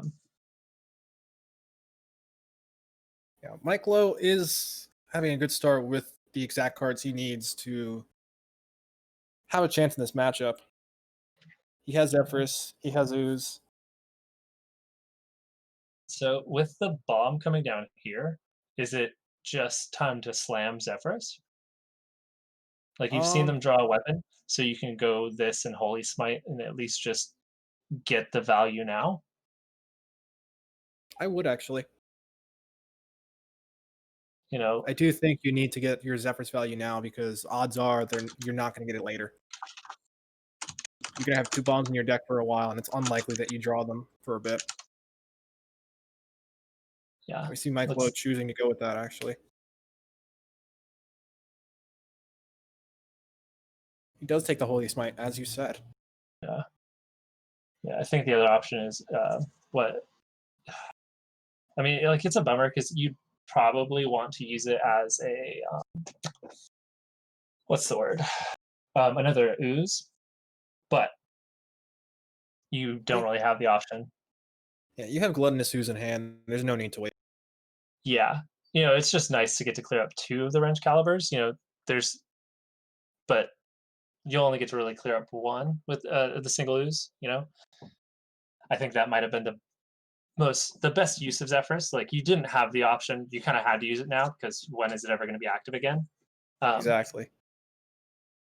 You just kind of got to take what's given to you.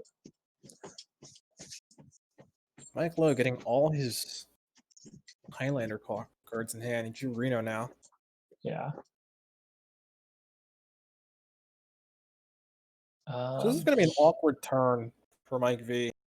I'm a fan of getting stats on curve, personally, because it's very difficult to only draw 1 or play or get 1 Boombot with a Risky Skipper turn. Yeah. And those are cards that you don't really want to drop by themselves against a 3/3.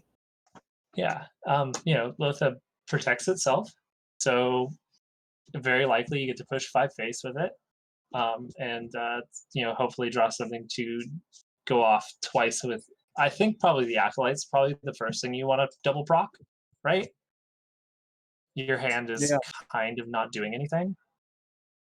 Yeah, Mike V decides to just toss out the Bomb Wrangler. It's not going to do much in this matchup. This is why we were discussing how it's not an ideal keep. Yeah. It feels like unless your deck really wants to build the boards with the Risky Skipper, there's better choices in the Bomb Wrangler because it's exactly good with like Risky Skipper. Like there's a lot of times where it's just a tempo 2/3 that's gonna death rattle leave a 1/1, and it feels a Harvest Golem ish. You know what I mean? Yeah. Like how much better is what just happened than a Harvest Golem? It really is just a Harvest Golem. Like maybe it does remove the ooze, but what are the odds of that happening? Yeah. I think that right here, I'm like, I don't know how much better Lothab gets than that. Just being a 5/5 on curve for that. Yeah. Mike V getting a very fortunate draw though with Snip Snap. Now he can magnetize and remove that Lothab very cleanly. Yeah, I really like this one. Yeah. Hopefully, you pick up another 3-drop, so you can go next turn Risky Skipper Acolyte, another 3-drop,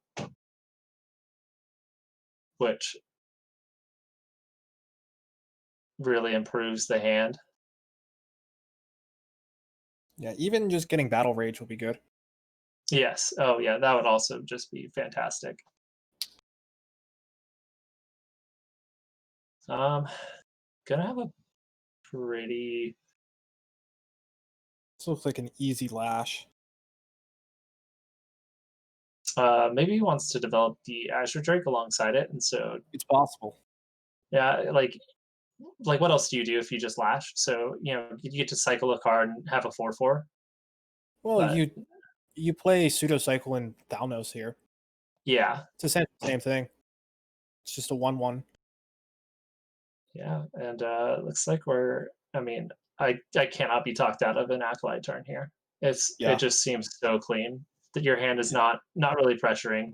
So I'd rather fill it up with something. Hopefully, get like the your 7 drops, your Blastmaster Boom, your Blood Boil Brutes, especially a Blood Boil Brute, because you might. You just want more bombs, really. Oh yes, or just another Acolyte, please. Yeah, Well, there's a Clockwork Goblin. We see Town Crier, more draw. more draw, more bombs. I We are liking this. seems perfect.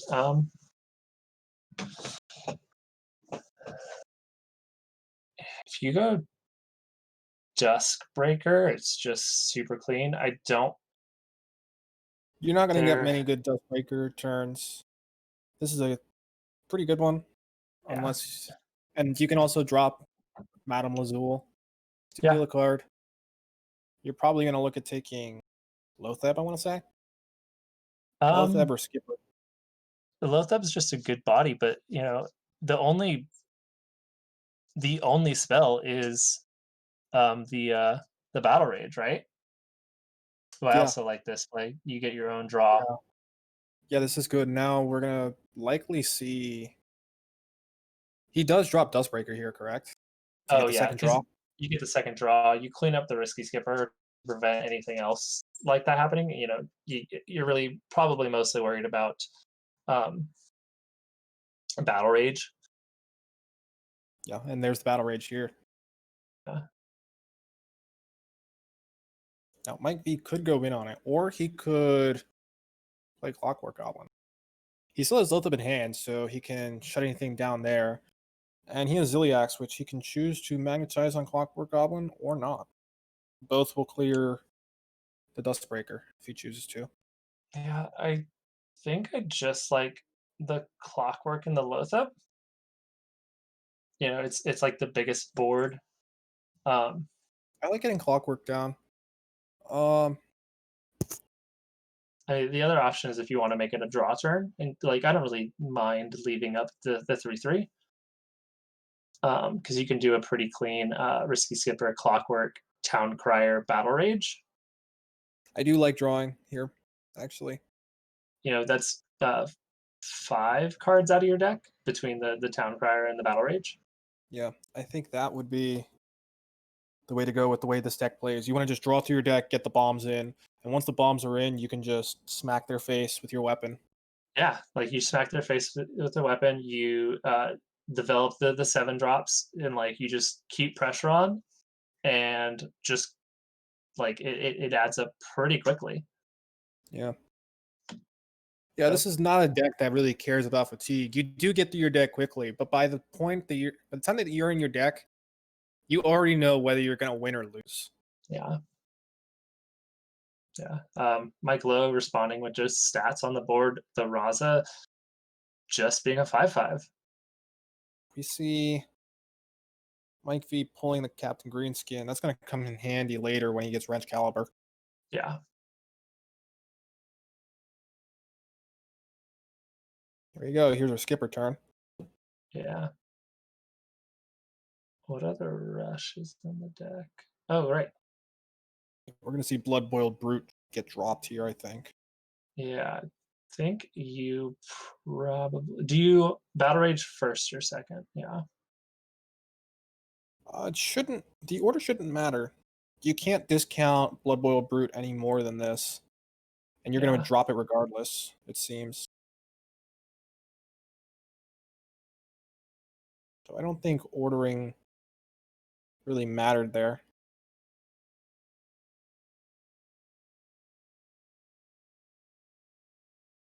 I'm likely just going to see an armor up now. Yeah. He Yeah, I might like be just armoring up. thinking about dropping the Bomb Wrangler, but I don't think it's necessary. Yeah. I think the question is like, you know, you've seen Spirit Lash, so like how much better does this Bomb Wrangler get? Exactly. So like There's you one bomb. could there's still 2 in the deck. Yeah, that Reno still isn't active. This is why Bomb Reno. Warrior does so well against Reno Priest. Yeah. And like we're gonna get to see the Wrench Caliber green skin next turn and just start wailing. You know.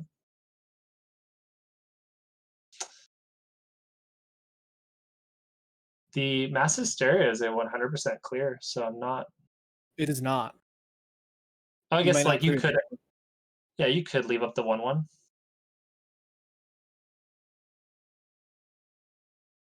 Something to note, MikeLowe threw away his Raza earlier. Yeah, That's actually the right play in most cases because you're never going to be able to have that activated unless you're very lucky. yeah. I think I know some that people get tunnel vision with that, but make no mistake, that Raza was never going to get your hero power down to 0 in this matchup. I think that MikeLowe has accepted that it's just like you just need stats on the board. You're not winning through your combo. You're not winning by out healing. You're winning by winning the board and killing your opponent because the clock is against you. Correct.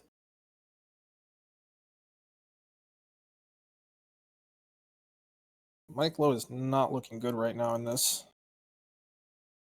No.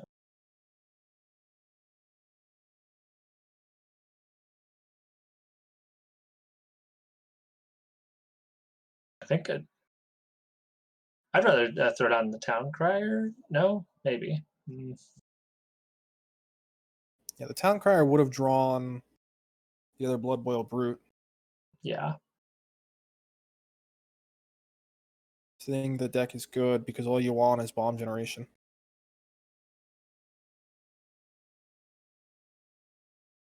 I mean, these are the last 2 bombs that he can shuffle in, if I'm looking correctly at this list. Yes.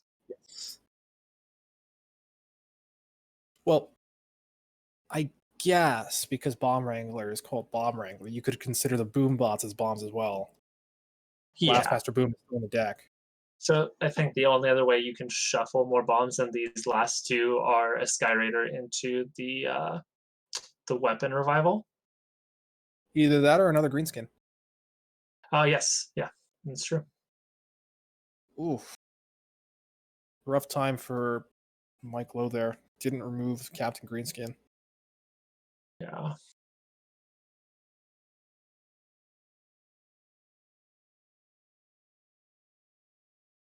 I think you got to see what's in that other Sky Raider first, right? Yeah, there's no harm in playing it now. Naga Corsair is a good pull. Yeah. Just pushing more damage. Priest is going to have a very hard time healing.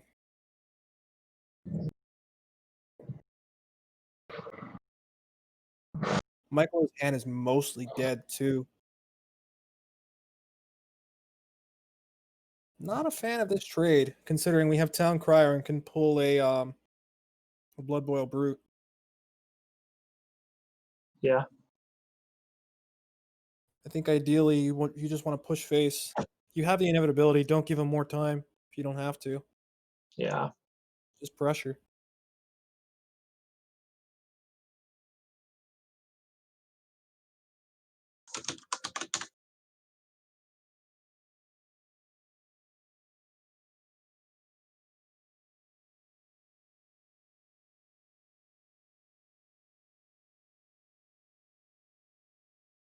MikeLowe does have answers in his hand to this board. He has Scale Rider as well as Breath of the Infinite to deal with most of the board. Yeah. I mean, are you gonna shadow like are you gonna pain the 2/3 as Most well? likely, you want to just avoid him creating Yeah. bombs. Yeah, you get to get a heal in. It comes at the cost of not being able to play Twilight Guardian. Yeah. But I think you're okay with that right now. Yeah. You don't really have too much of a choice against a board like this. Yeah, it looks like there's not a lot of like mass heal. A lot of lists run the potion of heal 12. A lot of lists But actually don't. a lot of them You don't. see that more in Interesting. Big Freeze. Yeah, because the idea is you have Reno, that's enough healing already. And you have your hero power. And once it costs 0, does it really matter? True. Just heal 2 every turn. There is the heal burn list popularized by Memnarch. A few people have been playing it. I know some people outside of THL who have had some good success with it. But MikeLowe decided to go for the dragon build instead this week. Yeah.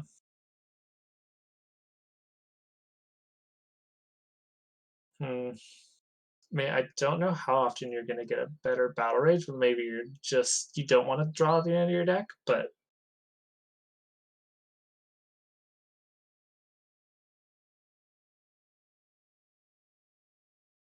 I definitely like this. Mike V may be saving that battle rage for when Blastmaster Boom gets shuffled back in his deck. Yeah. Well, like, I don't think you really have a good way to activate it. You know what I mean? Like, how do you damage your own minions and set up a good battle rage? You're If going to have if a Blood Boil Brute down. And that'll have Rush. So you yeah, can draw at least 2.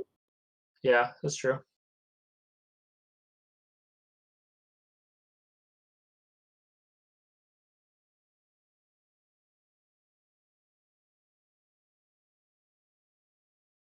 The writing's on the wall here for MikeLowe. Yeah. The best you can do is a 3/6 and a 4/6. This is Potentially exactly 2/6. what Bomb Warrior is for.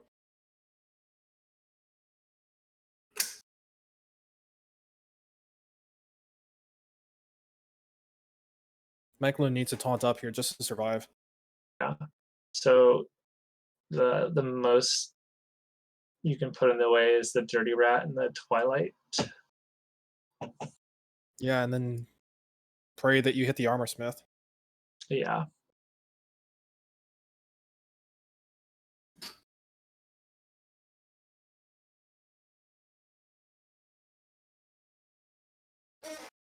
I don't like the choice not to develop more. And that's game, right? Yeah, that should be game. Either Not playing Blood Dirty Boy or Rat Brute. means that there Yeah. is 10 damage to face on board with Blood Boil Brute and Town Crier killing the Twilight Guardian. Yeah. You could also Corsair Cash and grab the 3 damage Ankar. You're right. You have multiple ways to just finish this game right here. And that's going to be game 2 going for Mike V.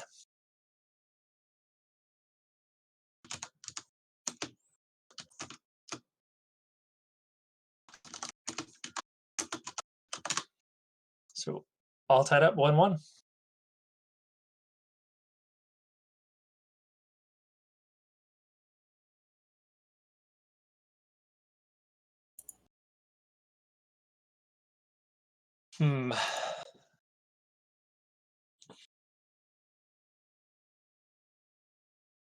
So how does the Malygos Druid match up into Priest? Malygos Druid does insanely well against Priest. Any deck that's fast, that combos faster than Reno Priest is going to do very well. The thing about Mally Druid is you have plenty of ways to tutor your combo and ramp up. So you're almost guaranteed to win before Reno Priest can combo. Yeah, that makes sense.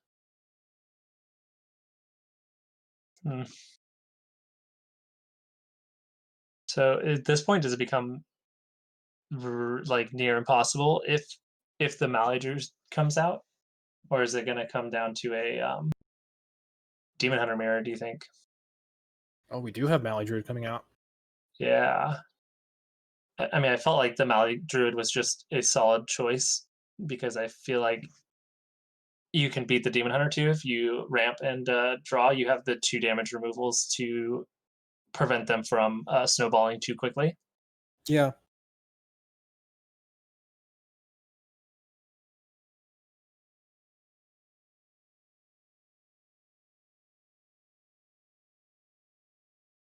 MikeV already drawing some combo pieces. Yeah, no draw though. So Well, he has plenty of time to get draw.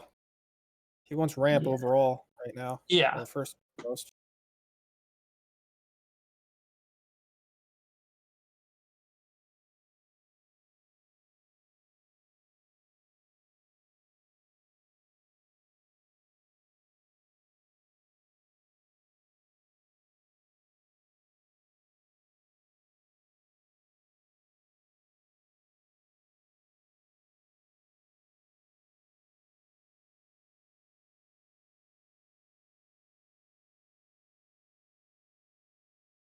I think you just developed the 3/3, right? Yeah.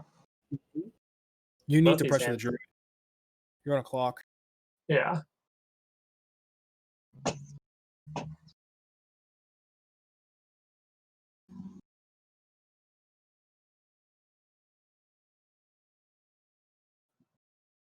So, I mean, this opens you up for some good draws, but is it ever worth just holding onto the coin as extra mana later? Because you're not really ramping into anything this next turn. He has Innervate.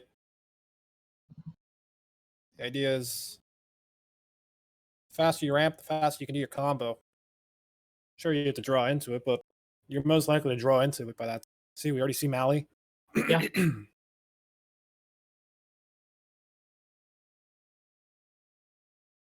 We also have to remember that MikeV is going to be armoring up throughout this match, and that means the priest is going to have Yeah. more trouble killing them in time. Yeah. That's what. Oh, Dirty Rat. Dirty But you Rat have is no the way to way. clear up anything after that. Dirty Rat is really the only way that priest can win this.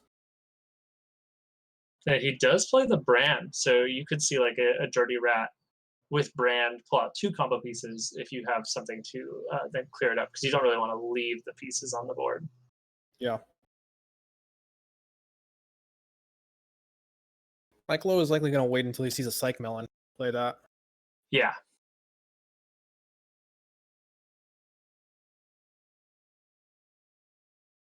He also doesn't currently have any ways of removing whatever he pulls. Well, at this rate, MikeV might not even need the Psych Melon. He's just drawing all his combo pieces.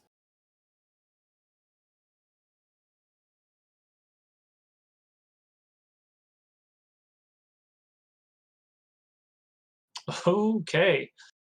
Look, 1 turn too late, but it's still there. Oh, and that Golkengeist is going to be over rough.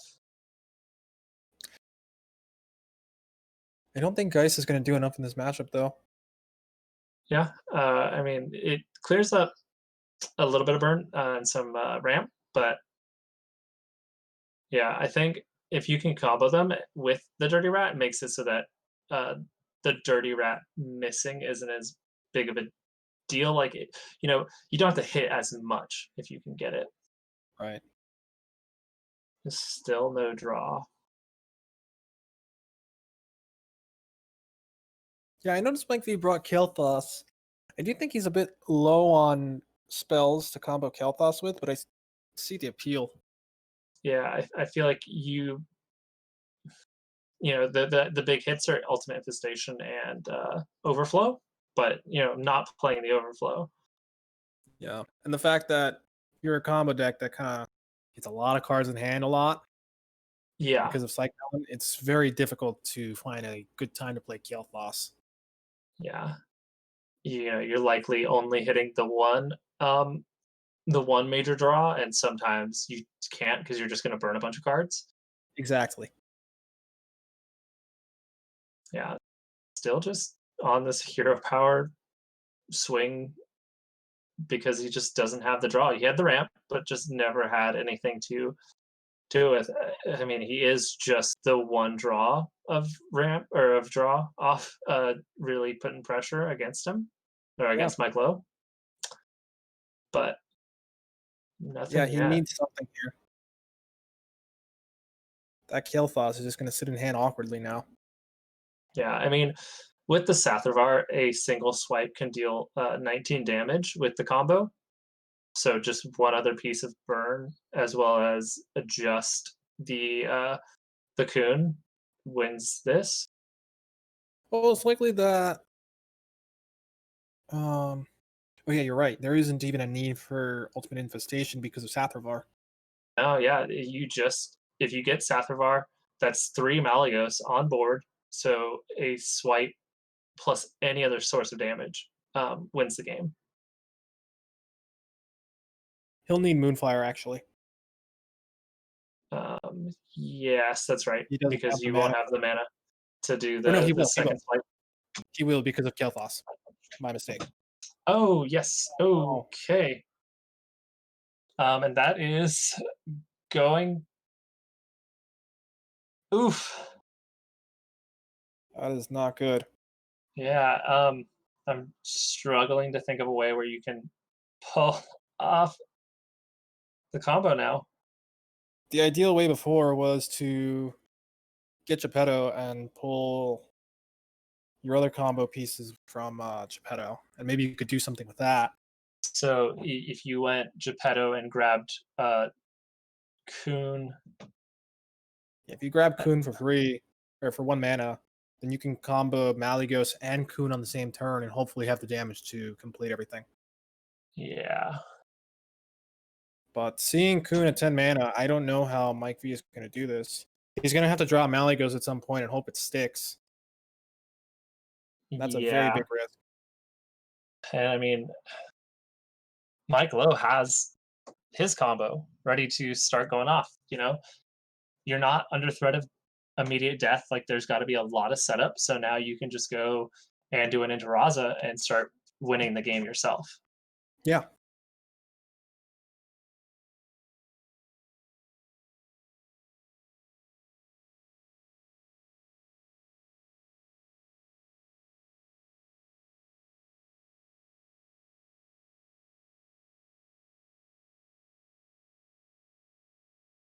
Yeah, I think that this is just going to slowly wrap this game up. There's not a big burst potential, but it's persistent damage that's going to be going face every turn while developing alongside of it. Yeah, I don't see how MikeLowe loses from this position. No. I think you have to slam Malygos here, right? Yeah, Malygos has to drop now. Because And survive. And it won't. Because of Psychic Scream. Yeah, it'll just get shuffled in, but yeah, once Raza comes down and that hero power is 0 mana, there's no way Malygos can survive. Yeah.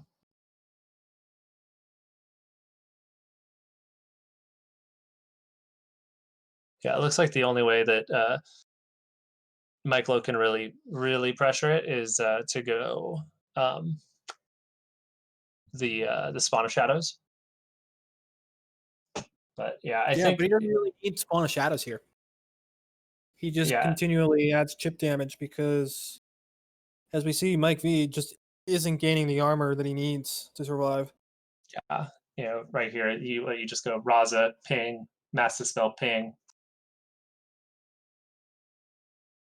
and just start putting them on a clock. Yeah, I think the last turn was the only turn that Malygos could even have a chance at winning the game because they're just going to keep drawing and finding more answers.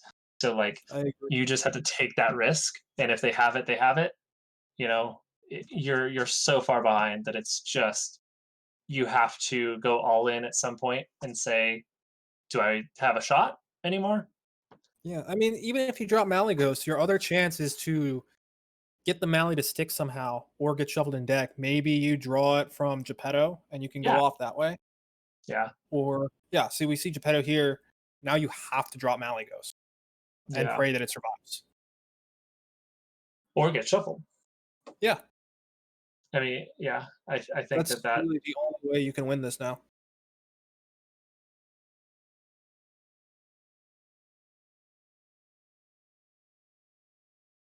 So let's say you go Malygos for 1, Sathravar it, and then double Moonfire.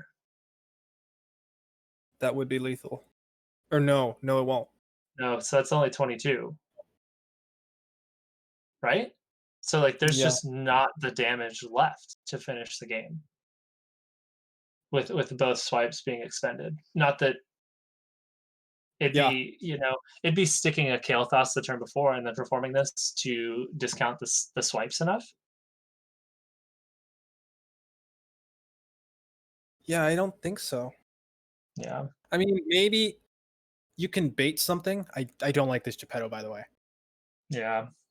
You're just tossing away your only out. Mm-hmm. Yeah, the out is so slim, but Yeah. yeah. I think what he had to do was toss out Kuhn, precious mana crystals, and then just get out Malygos to bait the Psychic Scream. Oh yeah, that's true. Because you could have tried to also get the Kuhn off of that. Yeah, I think that was the best play. Because then you could set up to actually no, because you still just don't have the damage. You just have Moonfires to deal direct damage at this point. You have UI. Oh, that's correct. Yes, forgot about UI. Mm-hmm. Oh, that's right. So that would be enough damage. yeah. So with the Kael'thas, and then you'd be able to squeeze in the Kael'thas with. Yeah, because you could go Malygos.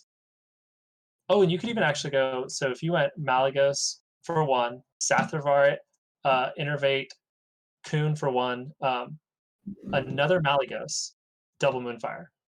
So there were ways if you could get your opponent to shuffle in the Malygos and Kuhn. Yeah. Regardless, Geppetto was the out, and as we see, that was kind of thrown away. Yeah, I think that Mike V's thinking he needs a board-centric win. Yeah. I don't think Geppetto is the one that you should be going for. I think Kuhn would have been better. Yeah. Or even just Malygos itself. Yeah. Yeah, we're going to need to see some sort of OTK because MikeLowe does have Reno in hand. Mm-hmm. And he has Spawn of Shadows now, which makes it very difficult.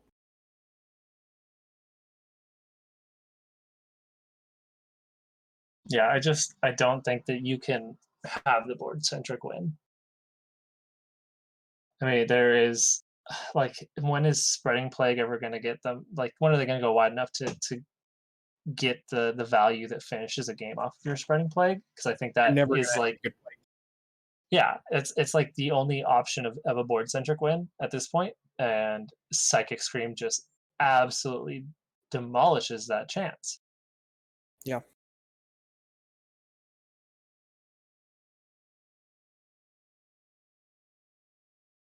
Okay. I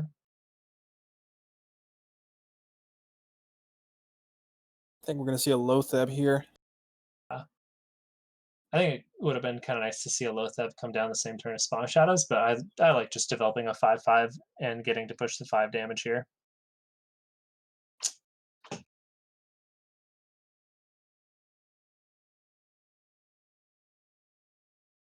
Feels like an armor up turn. Yeah.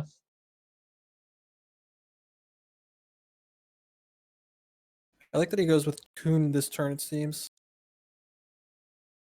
Yeah, at least put something that they have to clear instead of just getting to continually focus on the face. Exactly. I think he's trying to decide whether he wants to develop the board more or go for the armor. So I think there's a good argument just for going for the armor because it's effectively gaining 17 health, right? And just in one card. He's actually choosing 2 branching paths, I think. Yeah, you could have squeezed this out. This could have been a 4 mana card, where if you just played the Kuhn and gained the 10 armor, right? You're about the same life total, but you still have the branching paths in hand. Yeah, I don't think it was necessary to go and play branching paths there. It's either you take the armor from Kuhn, which is pretty close to the same, or you put another minion down on the board. Yeah. He does not play the poison seeds, so I think this might be a good turn to put down the Spawn of Shadows. Not necessarily. No? Are No, you because so he like might be able to clear it with Malygos, which you can pretty much assume is in hand by now since he's gone through most of his deck. yeah. And he didn't draw anything from Geppetto. Yeah, I think if you get the Malygos to clear it, though, like, like, there's just now 0 chance that they can piece together the damage, right? And you're free to just Psychic Scream that away and continue slowly chipping them down. Yeah.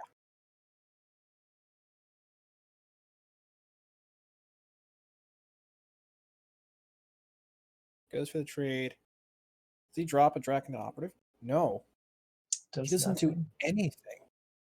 I I don't really mind just not getting the value from the battle cry. Like, if you're not going to play Spawn of Shadows, it makes sense. You could want to just have to combo kill. Not even bring them. Yeah, like, you're gonna want start to bringing combo yourself kill. lower. You're gonna want to And combo then- kill just because of that Malygos threat. Yeah. So you could have a Draconid Operative just for the stats on board. Well, there's Malygos. Yeah. I think we're gonna see So Scream away. Scream away. Get 2 pings in face with a Blood Mage. Yeah. Or 3 pings face, sorry, because you get the first one.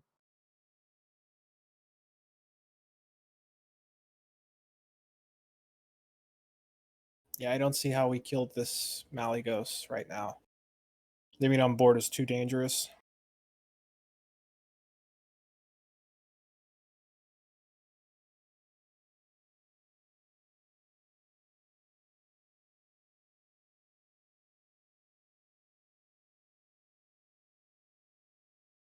There's the Scream.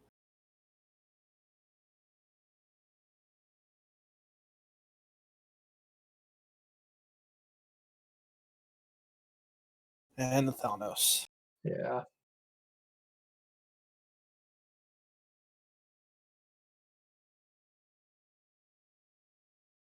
I mean, so, like, if he had picked up Malygos right here,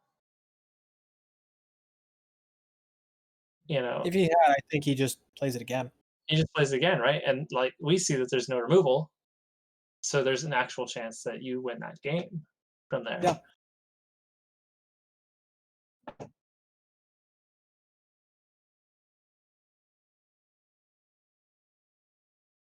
This looks like a brand turn or draw. Grab 2 cards out of the deck. Yep. I mean, you get to find out exactly what's in the deck, right? So then you can count out what's in their hand as well as what's in the deck. So you get perfect information by playing this Draconid right now, right?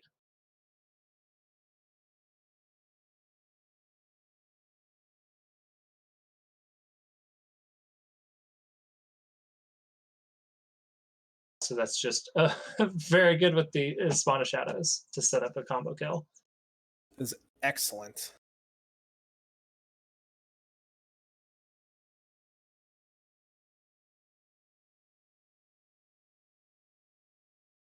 Yeah, I don't see how Mike V gets out of this now.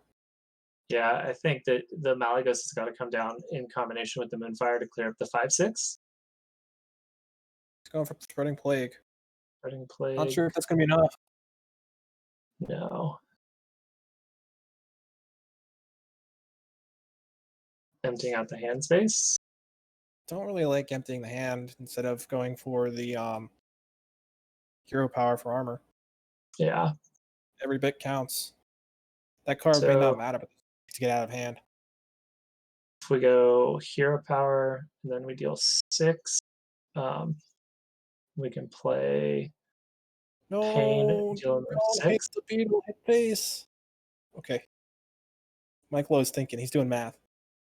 You got 8 damage after dropping Spawn. 20 from the 2 interviews. I think that you have lethal, right? Because if you go you have 6, you go Pain. Lethal. Yeah, this is lethal. This is well over lethal because you're going to hit 7 of face as well. Yeah.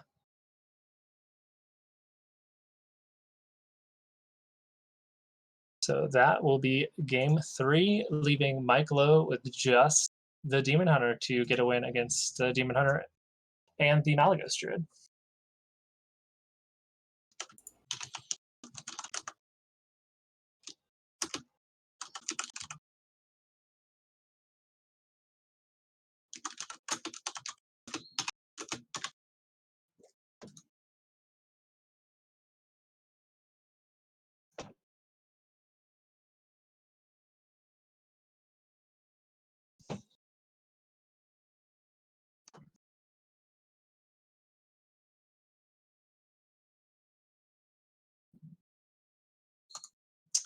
So we can either see Mike V go for the Demon Hunter mirror, or he could just play his Mally Druid once more. Yeah. If I were Mike V, I'd be inclined to go for playing the odd Demon Hunter because Mally Druid is pretty unfavored, Yeah. and you want to secure as many points as possible.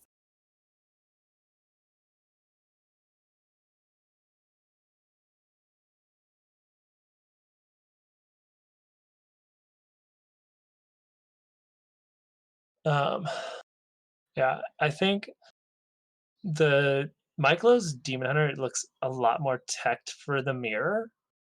You know, we got the Blowtorch Saboteurs, we got the Frozen Shadow Weavers, we got the Gluttonous Ooze, but it's also got some slower stuff like the Volpera Scoundrel.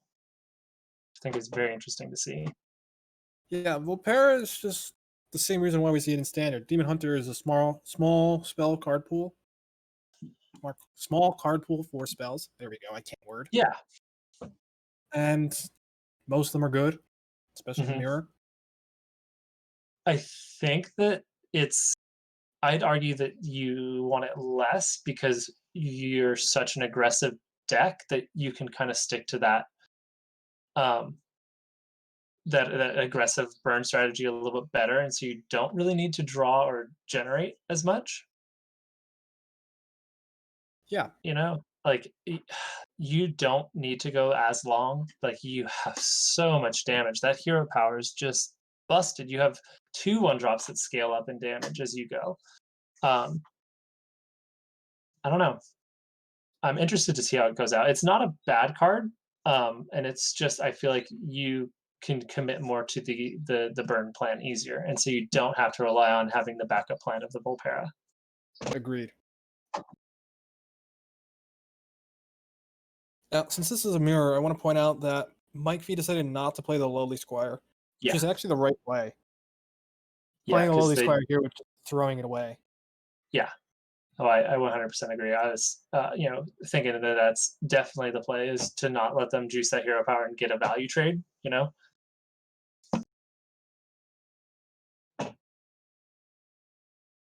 MikeLowe is looking to be in better shape, though. He has Blowtorch Saboteur, which pretty much destroys the opponent in this matchup. Oh yeah, it's insane. Yeah, I was talking about that a little bit before the standard one because we saw it in one of the Demon Hunters, which it's just so busted that you set them back. Like LotusKnight said that it was a mana burn on a body in this matchup. It is, and it's a body on curve. It's a 3/4. Like you're not giving up anything to play it. I think he's just gonna coin out the Blowtorch. Like I think that's fantastic. Yeah, I do think that's the right play too. And now Mike V won't be able to develop. Yeah. You know, his hand is not that way too long. He could have developed, but now he's forced into hero power, and that's it. Yeah.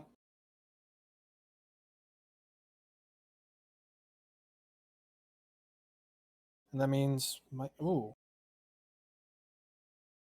V choosing to go face. I'm not too happy with that because he leaves his Squire up for easy removal.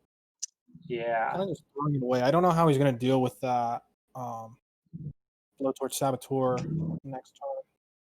Yeah, so like what we can go with a hero power, a battle fiend, and a beaming sidekick and make this a 3/6. You could. And then doesn't really get removed easily. No, I think if you choose not to remove the 3/4, you're saying I have a damage plan, but I just don't think that you have that damage plan. Yeah. I think it's a little strange that he decided to put it on the Saboteur considering he traded. I thought he was going to send the Saboteur into the Squire considering he buffed it.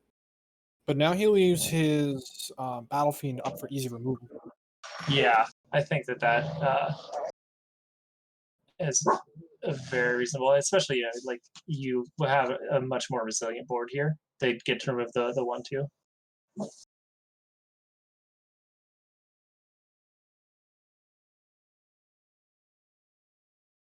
Is it just time to hero power and I-beam that down? I think so. I don't even think you need to use your hero power to tank 4 damage. You can Yeah, just that's send true. What's the 1/2 really serving you? Like I said, you think that they probably have the damage plan with how they approach those last couple turns. So keeping your face a little bit healthier is definitely on your mind.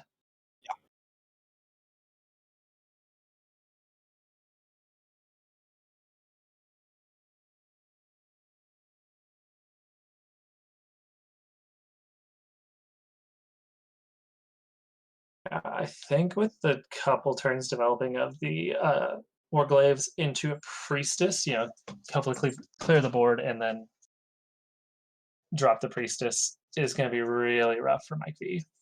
Agreed. I want to see if Mike V has some restraint here. He could hold Warglaives, just set it up, and then get some massive board swings next turn. Yeah, because you could develop both the satyr and the henge clan. Okay. Yep.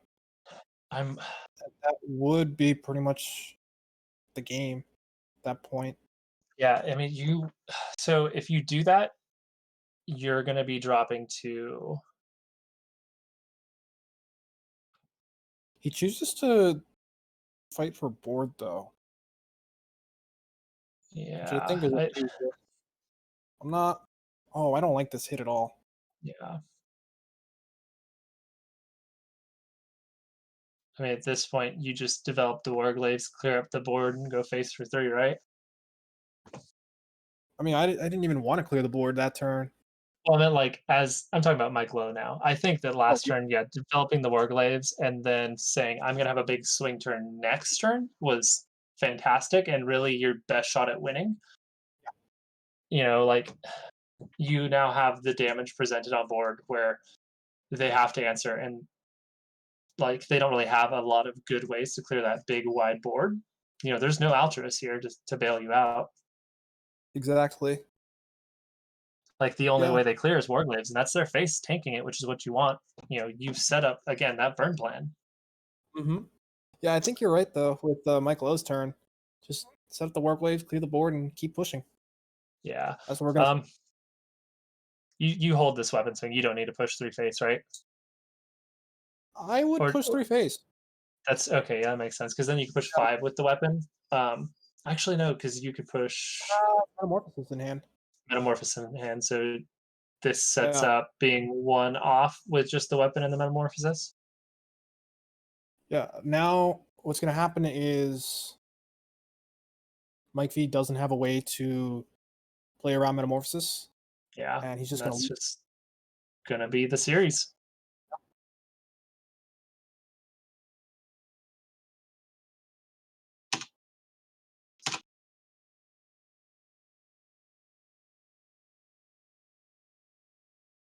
MikeLowe doing a few calculations. Hopefully he sees Metamorphosis in hand is lethal. Yeah. I think he's just counting out to make sure. And that is going to wrap it up 3, 2, 1. There you have it. Out of the mics. Do you have MikeLowe as a friend on Discord? Do not. Okay, I just sent him a friend request. And then we will get him in here and do a quick interview.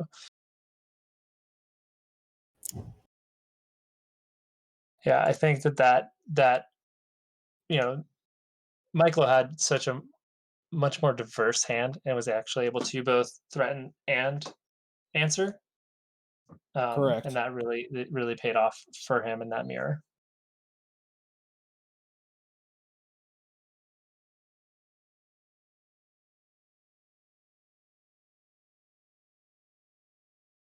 Oof. And that will really, really help THL Fanatics because they moved to 6-5 on that match, and it comes down to Dr. Bomb D versus Shadow Ranger to decide the week. Really decide if at least we have chickens in a good spot or in a really kind of must sweep position going into the final week. Yeah. Yeah.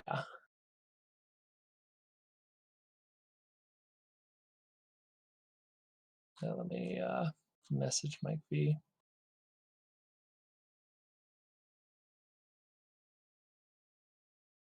Hmm.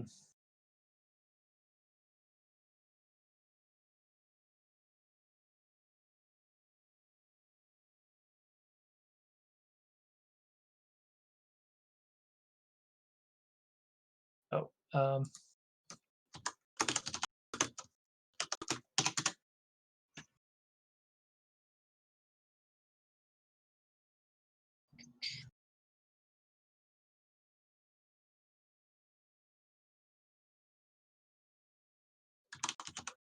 there we go. All right, get him added. Hello. Yo. Hey, congrats on your win. Hey, thanks. Appreciate it. Yeah. Appreciate it. I think NHL. Do you have any questions about the match? Yeah. So we noticed that you decided to use Dirty Rap before seeing a Juicy Psych Melon. Most players would normally wait. What made you think that was the right time to play Dirty Rap during that Priest versus Druid matchup? Okay, so I wanted to wait for the Psych Melon, but I don't know why. I just had some kind of feeling like, just based on my luck, just how things have been going for the past 6 years, I just had a feeling like now was the time to play it. I feel like if I waited, then something crazy would have happened. Like the kind of luck I'm explaining is what you guys saw game 1, where I had 7 cards in my deck, and then when I went to draw my next card, I burned the Jade Idol, which I would need in order to keep that infinite draw combo going. So I don't know, something told me just to play it because I could clear it. I had a 4 attack minion on board, plus the 3 damage from hand and whatever else I would need to clear whatever came down. Unless it was gonna be Malagos, then I was screwed. Yeah. Well, it worked out. It was a good call. Good read on the hand. You're able to pull the perfect combo piece for you. Yeah. Got the good one. Yeah. So well done on that. Much appreciated. Now, I know you were just talking about in the first matchup when you milled the Jade Idol. What was your game plan after you saw that? How did you feel you were going to win that game there? So I did my best to not tilt. And normally I wouldn't tilt, but the reason I started to tilt a little is because I told myself, like, I didn't realize how many cards are in my hand, and normally I do. So like I think I tunnel visioned on a separate play without doing what I should do and take a step back to see in the end result how many cards would be in my hand. So when I burned that card, I was half focused on like trying to stay cool and find a different game plan, and half just like mad. So I guess I was just looking to drag it out and then see when I could find a way to get out of the game. But yeah, it was just it was funny and it sucked because I literally said it to myself. It was like I noticed 2 seconds before it happened. I'm like crap. I have 10 cards in my hand, and then it was my turn, and then I burned the idol, and I'm like, oh man, here we go. I'm like, I finally get on THL stream and I mess up. Go figure. It happens to the best of us. Yeah. Yeah. I think the pressure of being on stream is super understated. It is, genuinely added pressure when you know people are watching you. Yeah, I wouldn't take it lightly. I'm not gonna sit here and say like there is no pressure. I feel like there's different kinds. Like if you've never done it, then it's like, you're afraid, you're nervous. If you have done it, then it's just like you don't want to mess up. I played on stream before. I played in other tournaments. I played back when the UHL was going. So being on stream, I wasn't like nervous about it.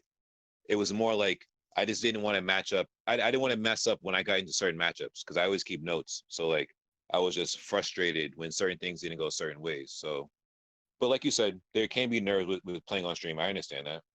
Yeah. I was more excited and anxious, so maybe that's where my nerves were. I was just like, finally, like after 6 weeks. Yeah. Yeah. Yeah. I mean, it's really fun in that sense too. Yeah. Let's see. What I wanted to ask. Mhm. So I kind of want to know like what your lineup building here was. Like, is there anything you want to give insights onto to the decks you want to choose, or you could just keep it under wraps because we are going to the last week. Could be a really important week to be making playoffs for you. Yeah, so of course, like anybody, you wouldn't say certain things to give up like information or your Yeah. thought process behind picks and stuff. But what I can say is, I feel like if it isn't obvious by now, with this being my like true freshman season, I'm not gonna try to like be tricky or cute and bring like meme decks. I definitely want to bring strong contending decks. So if that can be on anyone's scouting report, just expect for me to prep really hard with like the best decks possible to try to get wins. Because I don't want to go into season 2 or this is season 0, so season 1, 2, or 3. Like when they cue into MikeLowe, he'll take it easy, but like I just kind of want to bring like what's going to be competitive. So I feel like that's a good enough answer without giving away what decks or classes I'll pick. Obviously, we know what classes are good, but I've been switching it up throughout the season, so I just try to stay ahead what I see coming. Yeah, I think that is definitely the play. I mean, I had the same kind of prep strategy as you. Yeah. So I don't know if you've been looking at the standings, but it looks like if Dr. yeah. Bomb takes it, Mhm. you're in playoffs already. If I yeah. count correctly. Hey, So- Dr. Bum, I got full confidence in him. He put this team together. I was really glad when he reached out to me and asked me to join. And when he asked me if I knew anybody, the first person I thought of was Electric Sheep City. Because back in November or December, I was trying to climb to Legend and I queued into him, I think both months, and he beat me. And then we added each other. And then ever since then, he's just been climbing, streaming, hitting Legend and Wild. I believe Standard 2, but I always caught him when he was playing Wild. So I was like, we got to grab this guy. So I hope Dr. Bomb gets that win tonight. And then I think also if we win by a few points, technically we'll be in first place. So maybe that will impress Mad at Arms. Maybe. I'm hoping. Yeah, I mean, at this point, there's no undefeated teams in Brown. We saw Gonna Be Rich already lose, so hopefully that can bump y'all Which up is to crazy. Which is crazy. outside. Yeah, they are top notch. I gotta say that. Now that I'm on stream, I can give props to the teams out here. Like Oh yeah, that, they are monsters, man. No lie. yeah. I think as you go further in THL, you'll see that it's really rare for a team to get through unscathed through the regular season. Like it's just like a testament to how insane that team is. That if they can do that, we see Hattle Ships on the other side trying to make a run at that. I think that they may have secured the week already. I'm not 100% sure on that. Hmm. But let me say, let me give a shout out to Mike V. That was a great series. We also played in Legacy too, I believe he said the other night. Both series, both were great. I won't take them lightly. These are great games. I believe his record, I think he plays in pro. Is he like 5-1 or something like that? Or something crazy? Like Mike V's a really good player. He is not 5-1 in pro, but he does play in pro. Okay.